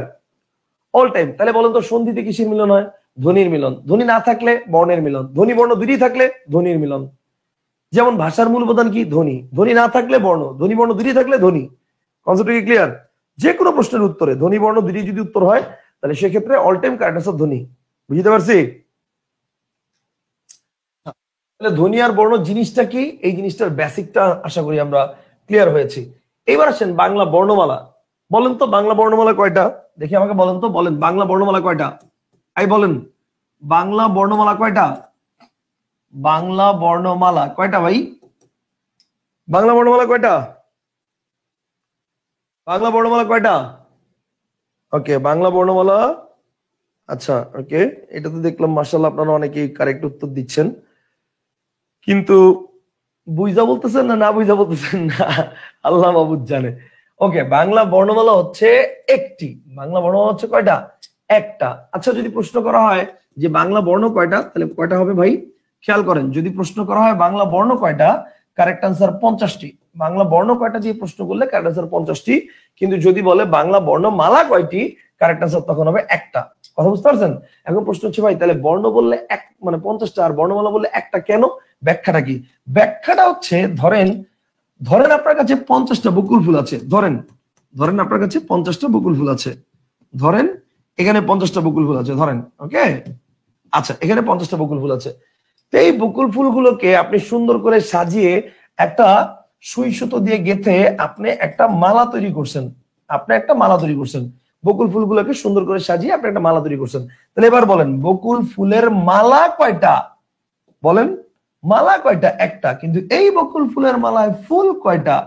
50টা। That's the point. কথা কি বুঝতে পারছেন? বলে বাংলা বর্ণ মালা কয়টা, সেটা একটা। সবগুলা বর্ণ নিয়ে, এই যে বাংলা বর্ণ আর এই যে বাংলা বর্ণ আর এই যে হচ্ছে বাংলা বর্ণ মালা। কথা কি বুঝতে পারছেন? বাংলা বর্ণগুলো হচ্ছে 50টা, এই 50টা নিয়ে বাংলা বর্ণ মালা, যার সংখ্যা হচ্ছে একটা। কনসেপ্টটা কি ক্লিয়ার? সবাই কি বুঝছেন?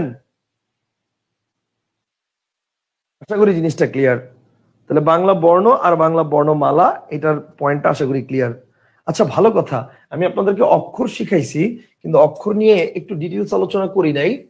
আমার হঠাৎ মনে পড়ছে আমি একটু অক্ষরের একটু ডিটেলস আলোচনা করে ফেলি। আসেন দাঁড়ান, অক্ষর নিয়ে আমরা একটু ডিটেলস আলোচনা করবো, কিন্তু অক্ষর নিয়ে ডিটেলস আলোচনা করতে গিয়ে এই ছবি আসে কেন? ওকে, অক্ষর তো আলোচনা করছি, কিন্তু অক্ষরের প্রকারভেদ নিয়ে তো আমরা আলোচনা করি নাই। অক্ষরের প্রকারভেদটা তো খুব ইম্পর্টেন্ট, এখান থেকে প্রশ্ন আসে। তাহলে খেয়াল করেন, আমরা একটু লিখে ফেলি। অক্ষর দুই প্রকার। অক্ষর কয় প্রকার বলেন? অক্ষর হচ্ছে দুই প্রকার। অক্ষর হচ্ছে দুই প্রকার। আন্তরিকভাবে দুঃখিত যে এটা পরে দেখাচ্ছি, মানে আপনারা হয়তো অনেক ইনফরমেশন লিখে ফেলছেন, সমস্যা নাই। দেখেন, অক্ষর দুই প্রকার। দুই প্রকার কি কি দেখেন। এক নম্বর হচ্ছে মুক্তাক্ষর। বলেন এক নম্বর কি? এক নম্বর হচ্ছে মুক্তাক্ষর, আর দুই নম্বর হচ্ছে বদ্ধাক্ষর। এক নম্বর হচ্ছে মুক্তাক্ষর, দুই নম্বর হচ্ছে বদ্ধাক্ষর। এখন আসেন, মুক্তাক্ষর কি জিনিস আর বদ্ধাক্ষর কি জিনিস, ব্যাপারটা একটু ক্লিয়ার করে দিচ্ছি। মুক্তাক্ষর কি জিনিস, বদ্ধাক্ষর কি জিনিস?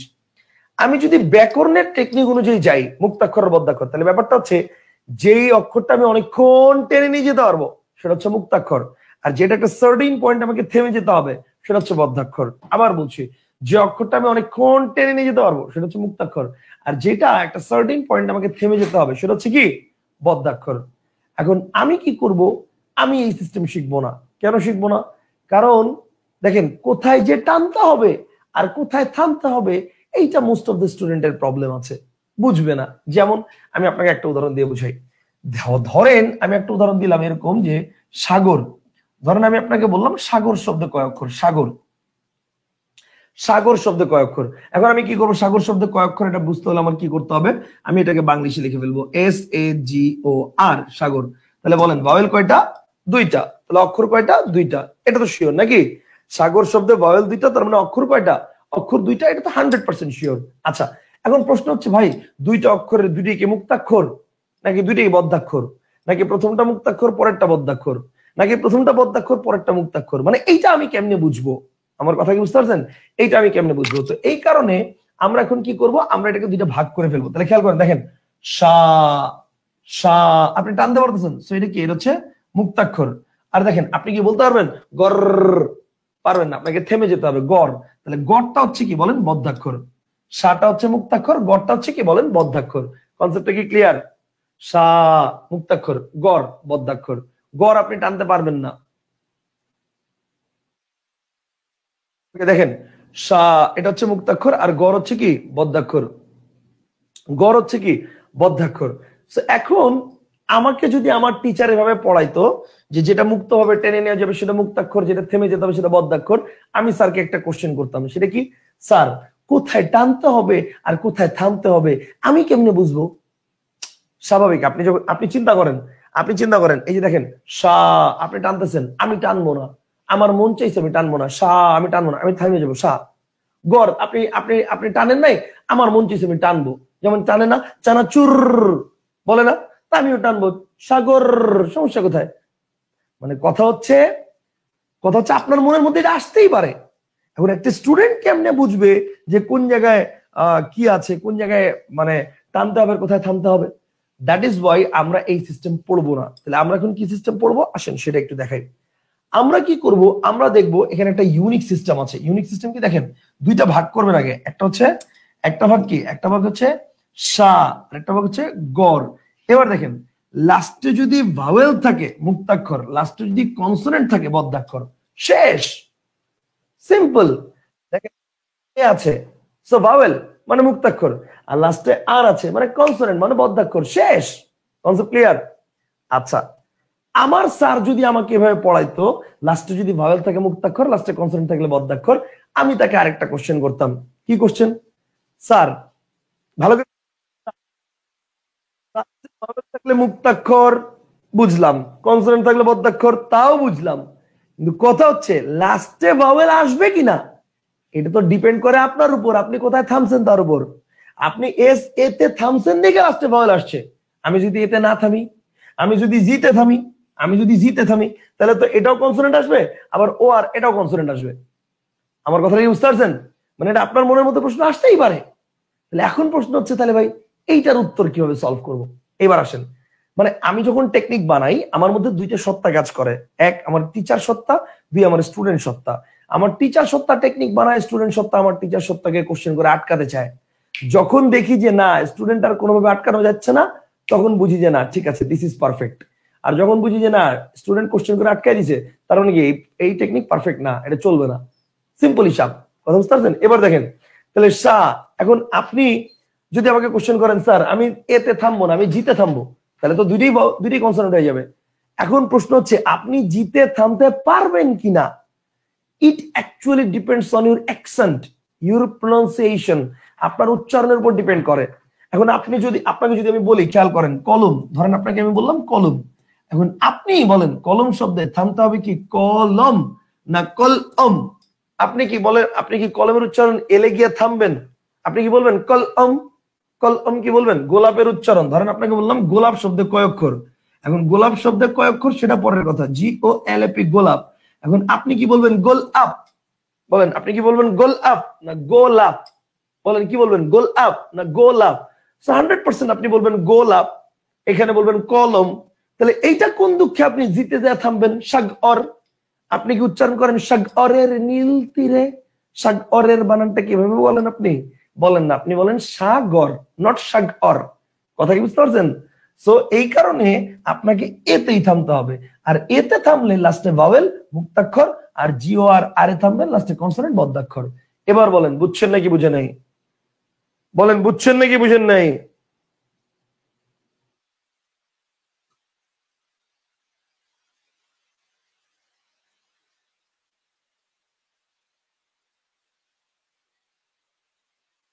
এটুক কি বুঝছেন?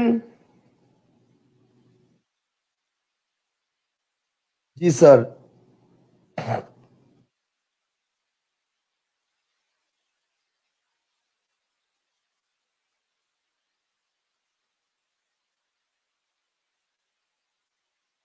জি স্যার, জি স্যার, জি স্যার, জি স্যার, জি স্যার। ওকে, ওয়েট।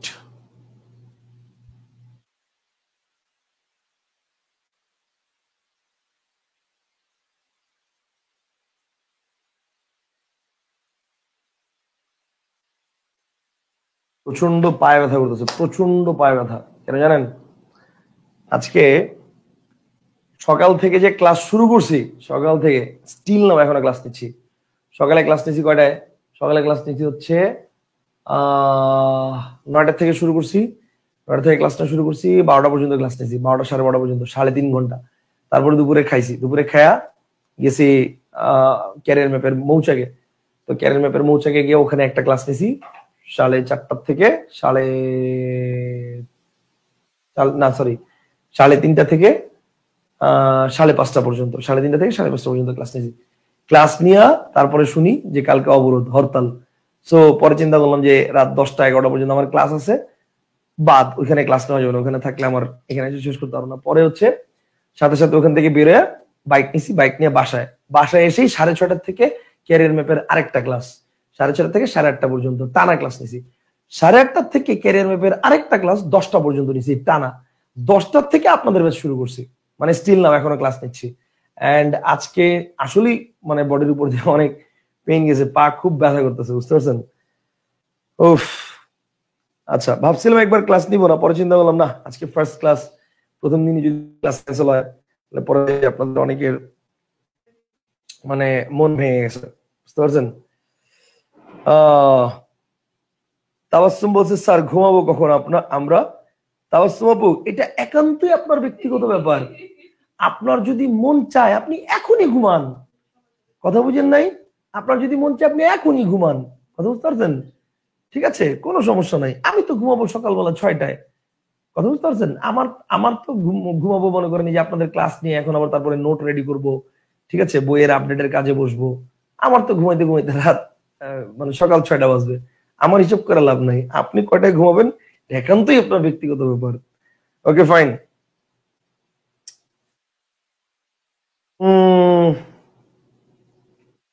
আচ্ছা, কি বলছেন স্যার? বুঝছি বুঝছি বুঝছি। Very good very good very good. আচ্ছা আসেন, আশা করি ক্লিয়ার, আশা করি ক্লিয়ার ক্লিয়ার ক্লিয়ার।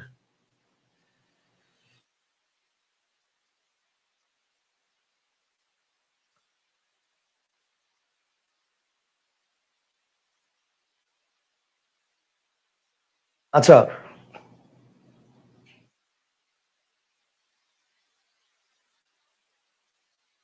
ফাইন, এই পর্যন্ত আশা করি আমরা ক্লিয়ার করতে পারছি।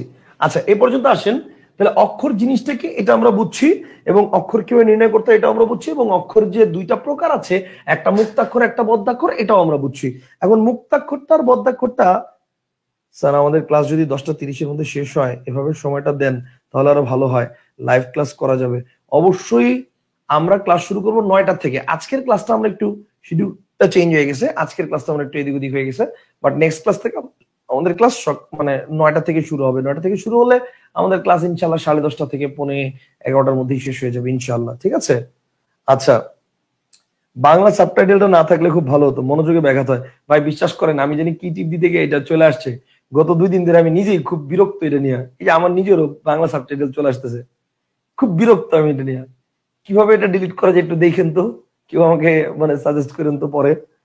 এই যে পুরো প্রতিটা ক্লাসের ভিডিওতে বাংলা সাবটাইটেল আসে, এটা কোনো কথা?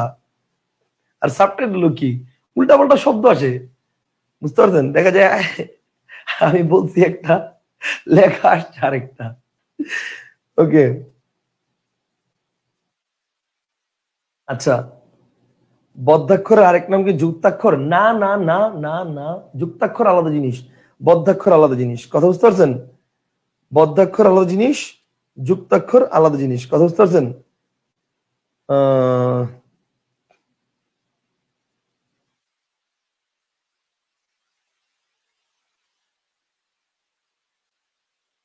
সেটিংস,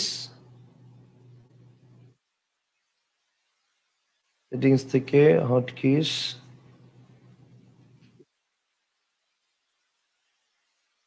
লেআউট,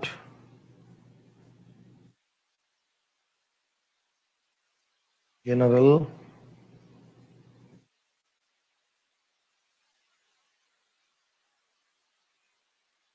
ক্যামেরা, যেমন ফেসবুকে।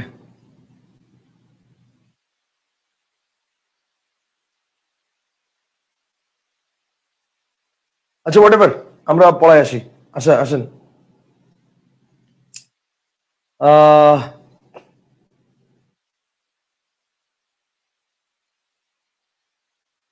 আসেন, তাহলে ব্যাপারটা হচ্ছে আমরা কি দেখলাম, ব্যাপারটা হচ্ছে মুক্তাক্ষর কি আর বদ্ধাক্ষর কি, এটা হচ্ছে আমরা ক্লিয়ার হয়েছি। মুক্তাক্ষর কি আর বদ্ধাক্ষর কি, এটা হচ্ছে মুক্তাক্ষর আর বদ্ধাক্ষরটা ক্লিয়ার হওয়ার আমরা এখন কি করব, আমরা এখন এখানে লিখবেন মুক্তাক্ষর জিনিসটা কি, লিখেন শেষে ভাওয়েল থাকবে। শেষে কি থাকবে, শেষে ভাওয়েল থাকবে, ঠিক আছে, শেষে ভাওয়েল থাকবে। আর বদ্ধাক্ষর কি বলেন, শেষে কনসোনেন্ট থাকবে, শেষে কনসোনেন্ট থাকবে, কনসো N A N T, consonant থাকবে। এবার আসেন, এই যে মুক্তাক্ষর, এই মুক্তাক্ষরের আরেকটা নাম আছে, এই মুক্তাক্ষরের একটা নাম আছে, নামটা কি, মুক্তাক্ষরের নাম হচ্ছে স্বরান্ত অক্ষর। মুক্তাক্ষরের নাম হচ্ছে স্বরান্ত অক্ষর, কথা বুঝতে পারছেন। আর এই যে বদ্ধাক্ষর, এই বদ্ধাক্ষরের একটা নাম আছে, নামটা হচ্ছে ব্যঞ্জনান্ত অক্ষর, নামটা হচ্ছে ব্যঞ্জনান্ত অক্ষর। কনসেপ্টটা কি ক্লিয়ার? একটা হচ্ছে স্বরান্ত অক্ষর, একটা হচ্ছে ব্যঞ্জনান্ত অক্ষর। তাহলে এই পর্যন্ত আমরা আলোচনা ক্লিয়ার করেছি। একটা হচ্ছে শেষে ভাওয়েল থাকবে, একটা হচ্ছে শেষে কনসোনেন্ট থাকবে, এবং এই কারণেই শেষে ভাওয়েল থাকবে বিধায় এটার নাম হচ্ছে শেষে স্বরান্ত অক্ষর, আর কনসোনেন্ট থাকবে বিধায় এটার নাম শেষে ব্যঞ্জনান্ত অক্ষর। আশা করি এই পর্যন্ত আপনারা ক্লিয়ার হয়েছেন, কথা বুঝতে পারছেন? আচ্ছা,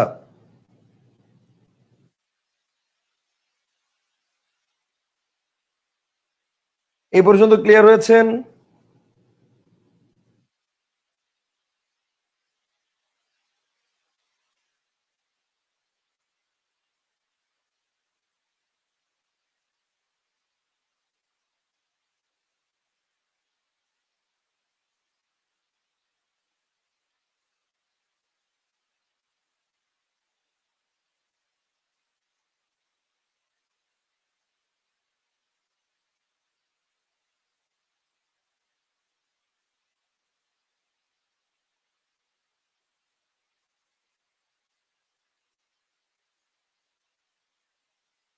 ক্যাপশন মনে অফ করে দিছি, দেখেন তো এখন আর মনে হয় আসবে না। আমি মনে হয় পারছি, ইয়েস, ইয়েস, ওকে। খুব ভালো লাগতেছে, নতুন একটা জিনিস শিখলাম। ওকে ফাইন, ওকে ফাইন, এবার আসেন। তাহলে এবার দেখেন মুক্তাক্ষর বদ্ধাক্ষর, মুক্তাক্ষর বদ্ধাক্ষর জিনিসটা কি। আচ্ছা ওকে, দেখেন আপনাদের কিন্তু এখন আর আসতেছে না, ওকে ঠিক আছে, বাংলা লেখাটা আর আসতেছে না, তো চলে আসছে। আচ্ছা এবার আসেন, তাহলে মুক্তাক্ষর কি আর বদ্ধাক্ষর কি এটা আমাদের ক্লিয়ার। মুক্তাক্ষর হচ্ছে লাস্টে ভাওয়েল থাকে, আর বদ্ধাক্ষর হচ্ছে লাস্টে কনসোনেন্ট থাকবে। আচ্ছা এখানে আরেকটা বিষয়, মুক্তাক্ষরের একটা সাইন আছে, মুক্তাক্ষরের সাইনটা হচ্ছে এরকম ইউনিয়ন, আর বদ্ধাক্ষরের সাইনটা হচ্ছে এরকম আন্ডারস্কোর। মুক্তাক্ষরের সাইনটা হচ্ছে ইউনিয়ন, বদ্ধাক্ষরের সাইনটা হচ্ছে আন্ডারস্কোর, কথা বুঝতে পারছেন। মুক্তাক্ষরের সাইনটা হচ্ছে ইউনিয়ন, বদ্ধাক্ষরের সাইনটা হচ্ছে আন্ডারস্কোর। ভাই আমার এখান থেকে আসতেছে না, আপনাদের ওখানে এটা আসতেছে, কারণ এটা হচ্ছে অটো জেনারেটেড। আপনি এখান থেকে কিভাবে যাবেন আমি বলি, এই যে ভিডিওতে ক্লিক করবেন, একটা ভিডিওতে ক্লিক করবেন, সবাই ভিডিওতে একবার ক্লিক করবেন, ক্লিক করে তারপর দেখবেন নিচে এই যে মানে গোল সেটিংস অপশনটা আছে, গোল সেটিংস অপশনে ক্লিক করবেন, দেখবেন ক্লোজড অপশন, এই ক্লোজড অপশনে ক্লিক করবেন, দেখবেন লেখা আছে অন, ওইটা অনটা অফ করে দেন, দ্যাটস ইট, অনটা অফ করে দেন, দ্যাটস ইট, তাইলেই হবে, ঠিক আছে, অনটা অফ করে দেন তাইলেই হবে। হ্যাঁ ভাই, একটা শব্দের কি স্বরান্ত ব্যঞ্জনান্ত পরীক্ষা আসবে নাকি আলাদা আলাদা প্রশ্ন হবে? দুইটাই আসতে পারে, কথা বুঝতে পারছেন। স্যার বদ্ধাক্ষর আর হলন্ত কি এক কথা? হ্যাঁ, বদ্ধাক্ষর এটাকে আমরা ব্যঞ্জনান্ত অক্ষর বা এটাকে হলন্ত অক্ষরও বলতে পারি, এটাকে আমরা বলতে পারি হলন্ত অক্ষর, এটাও বলা যায়, হলন্ত অক্ষর এটাও বলা যায়। তাহলে স্বরান্ত অক্ষর, আরেকটাকে আমরা ব্যঞ্জনান্ত অক্ষর বা বদ্ধাক্ষর বা হলন্ত অক্ষর, আমরা তিনটাই বলতে পারি। কনসেপ্টটা কি ক্লিয়ার?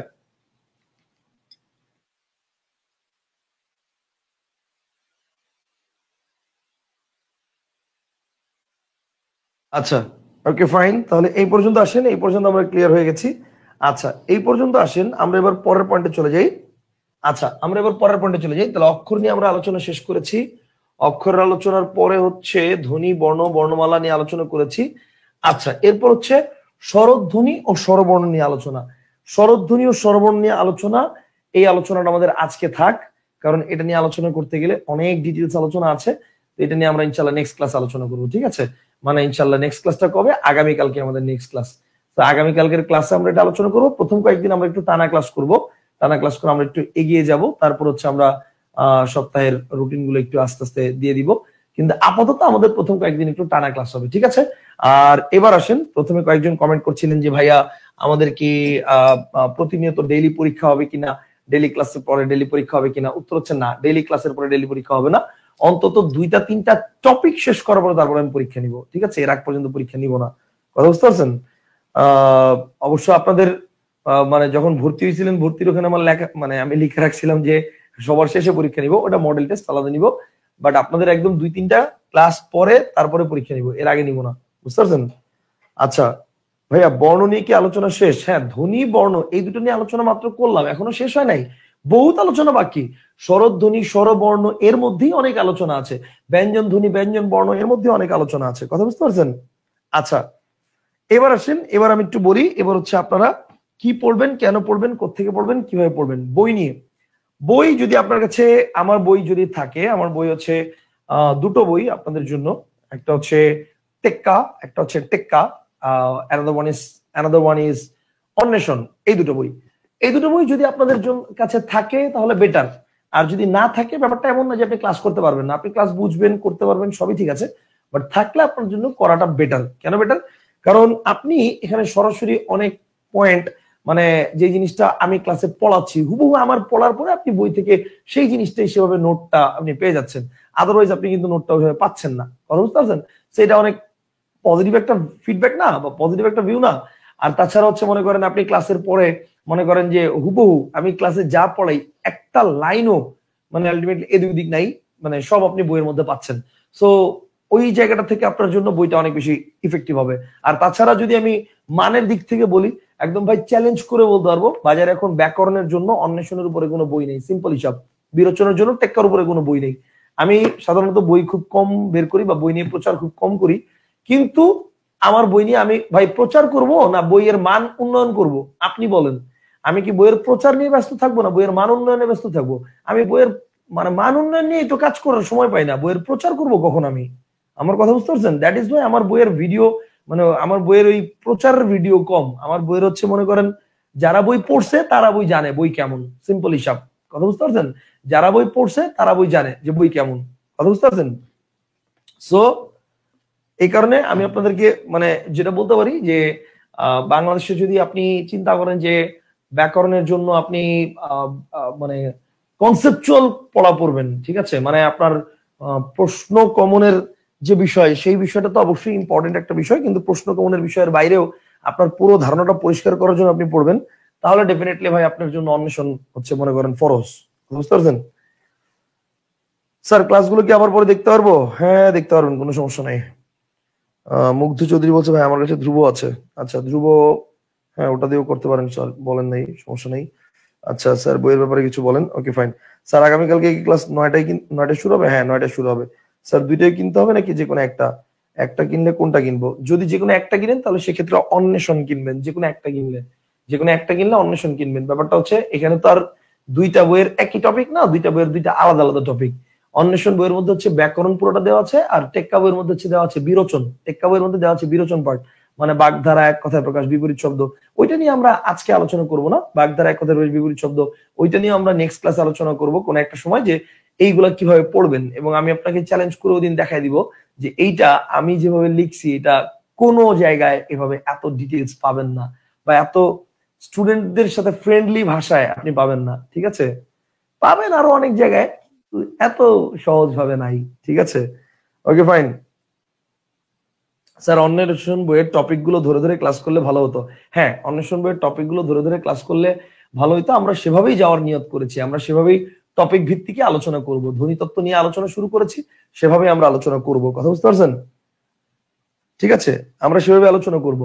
সেই জন্য যারা বই দুটো, ডেফিনেটলি আপনার জন্য দুটোই দরকার, কিন্তু আপনি যদি চিন্তা করেন যে আপাতত একটাই নেই, সেক্ষেত্রে আপনি অন্বেষণ নিতে পারেন, মানে ব্যাকরণের জন্য। আর টেক্কাটা হচ্ছে মুখস্থ পয়েন্ট। কথা বুঝতে পারছেন? ভাই বই কোথায় পাবো? বই বাংলাদেশের সব লাইব্রেরিতে পাবেন। আমি আসলে বই কোথায় পাওয়া যাবে বা না যাবে এই জিনিসগুলো মুখস্থ করি না, সো এক্স্যাক্টলি আমি বলতে পারবো না, কারণ বই আমি হচ্ছে বাংলা বাজার লাইব্রেরিতে দিয়ে দিই, ওখান থেকে সারা বাংলাদেশের সব লাইব্রেরিতে ওরা পৌঁছায় দেয়। তো মোটামুটি টুকটাক সব লাইব্রেরিতেই পাবেন, জেলা শহর ভিত্তিক বড় বড় লাইব্রেরি গুলোতে। তারপর যদি কোনো কারণে না পান, সেক্ষেত্রে অনলাইনে আমাদের কাছে অর্ডার করতে পারবেন। অনলাইনে আমাদের কাছে অর্ডার করলে আপনাদের মানে ম্যাক্সিমাম টাইম দেখা যায় যে 2টা বই যদি একসাথে অর্ডার করেন অন্বেষণ টেক্কা, তো সেক্ষেত্রে দেখা যায় যে আমরা বইয়ের কুরিয়ার চার্জও নেই না, বইয়ের কুরিয়ার চার্জ ফ্রি, আমরাই দিয়ে দিই কুরিয়ার চার্জ। তো সেক্ষেত্রে দেখা যায় যে আপনি লাইব্রেরি থেকে কিনতেও যে টাকা লাগতো আমাদের কাছ থেকে আপনার সেম টাকাই লাগবে, এক্সট্রা টাকা লাগবে না, কথা বুঝতে পারছেন? তো সেই হিসেবে আপনারা চাইলে মানে যদি মানে অফলাইনে না পান আপনাদের লাইব্রেরিতে, তাহলে অনলাইনে আমাদের কাছে থেকেও পেজে আপনারা অর্ডার করতে পারবেন, কোনো সমস্যা নাই। বুঝতে পারছেন? আচ্ছা স্যার, আমার কাছে 2022-এর অন্বেষণ বই আছে, সেটা হবে না? হ্যাঁ হবে, কোনো সমস্যা নাই। 2022-এরটা পড়েন আর হচ্ছে টেক্কাটা খালি নিয়ে নেন, তাহলেই হবে। আচ্ছা স্যার, বই অর্ডার করেছি কিন্তু এখনো পান নাই। পান নাই, পেয়ে যাবেন। দেশের যে অবস্থা, গাড়ি ঘোড়াই তো ঠিক মতো চলে না। 2 দিন আগে 2 দিনের জন্য অবরোধ ছিল, আবার আগামীকালকার পরশু 2 দিনের জন্য অবরোধ। কি করবেন বলেন? আগামীকালকার পরশু 2 দিনের জন্য অবরোধ, তাইলে বুঝতে পারছেন? স্যার, ইন্ডিয়া থেকে অর্ডার করবো কিভাবে? ইন্ডিয়া থেকে যারা অর্ডার করবেন তারা আমার ইনবক্সে নক দিবেন, আমি হচ্ছে ইন্ডিয়া থেকে আপনাদের প্রসেসটা জানিয়ে দিব। ইন্ডিয়া থেকে অর্ডার করলে আপনারা বই পেয়ে যাবেন। ইন্ডিয়া থেকে অর্ডার করলেও ইনশাল্লাহ আপনারা উইদিন 15 days to 17 বা 18 days আপনারা বই পেয়ে যাবেন, ঠিক আছে? ওই বুকস অফ বেঙ্গলের মাধ্যমে আমি বই পাঠায় থাকি ইন্ডিয়াতে, কোনো সমস্যা নাই। আচ্ছা, তাহলে আজকের মতো এখানেই আমরা ইতি করি এখানে। ইনশাল্লাহ আগামী ক্লাসে আমাদের দেখা হবে আবারও আহ নতুন কোনো টপিক নিয়ে, ষোড়শ সন্ধির এই অংশটার পরের অংশ নিয়ে আলোচনা করব। ততক্ষণ পর্যন্ত সবাই সুস্থ থাকেন, ভালো থাকেন, পড়ালেখার মধ্যে থাকেন, আর হচ্ছে দোয়া করেন যাতে আমি সুস্থ থাকি। সুস্থ থাকলে ইনশাল্লাহ সব করব, ঠিক আছে? আর যদি অসুস্থ হয়ে যাই তাহলে ভাই কিছু করার নাই। ওকে, আগে তো নিজের সুস্থতা, কথা বুঝতে পারছেন? ওকে স্যার, বাংলার উপর গাইডলাইন ক্লাস নিয়েন। আপনাদের গাইডলাইন ক্লাস নেওয়া লাগে? আপনাদের তো মানে সবই আমি পড়াই দিচ্ছি, গাইডলাইনের কি আছে? আচ্ছা ঠিক আছে, তারপর নিব না। ওকে, ঠিক আছে ঠিক আছে ঠিক আছে স্যার, আপাতত পিডিএফ দিলে ভালো হতো। ঠিক আছে, ওকে, আপাতত পিডিএফ দিয়ে দিব না, অথবা এই ক্লাসের ফাইল টাইম পাঠিয়ে দিব, তাহলেই হবে, সমস্যা নাই। তাহলে আজকের মধ্যে এখানেই ভালো থাকেন, আল্লাহ হাফেজ, আসসালামু আলাইকুম, বাই।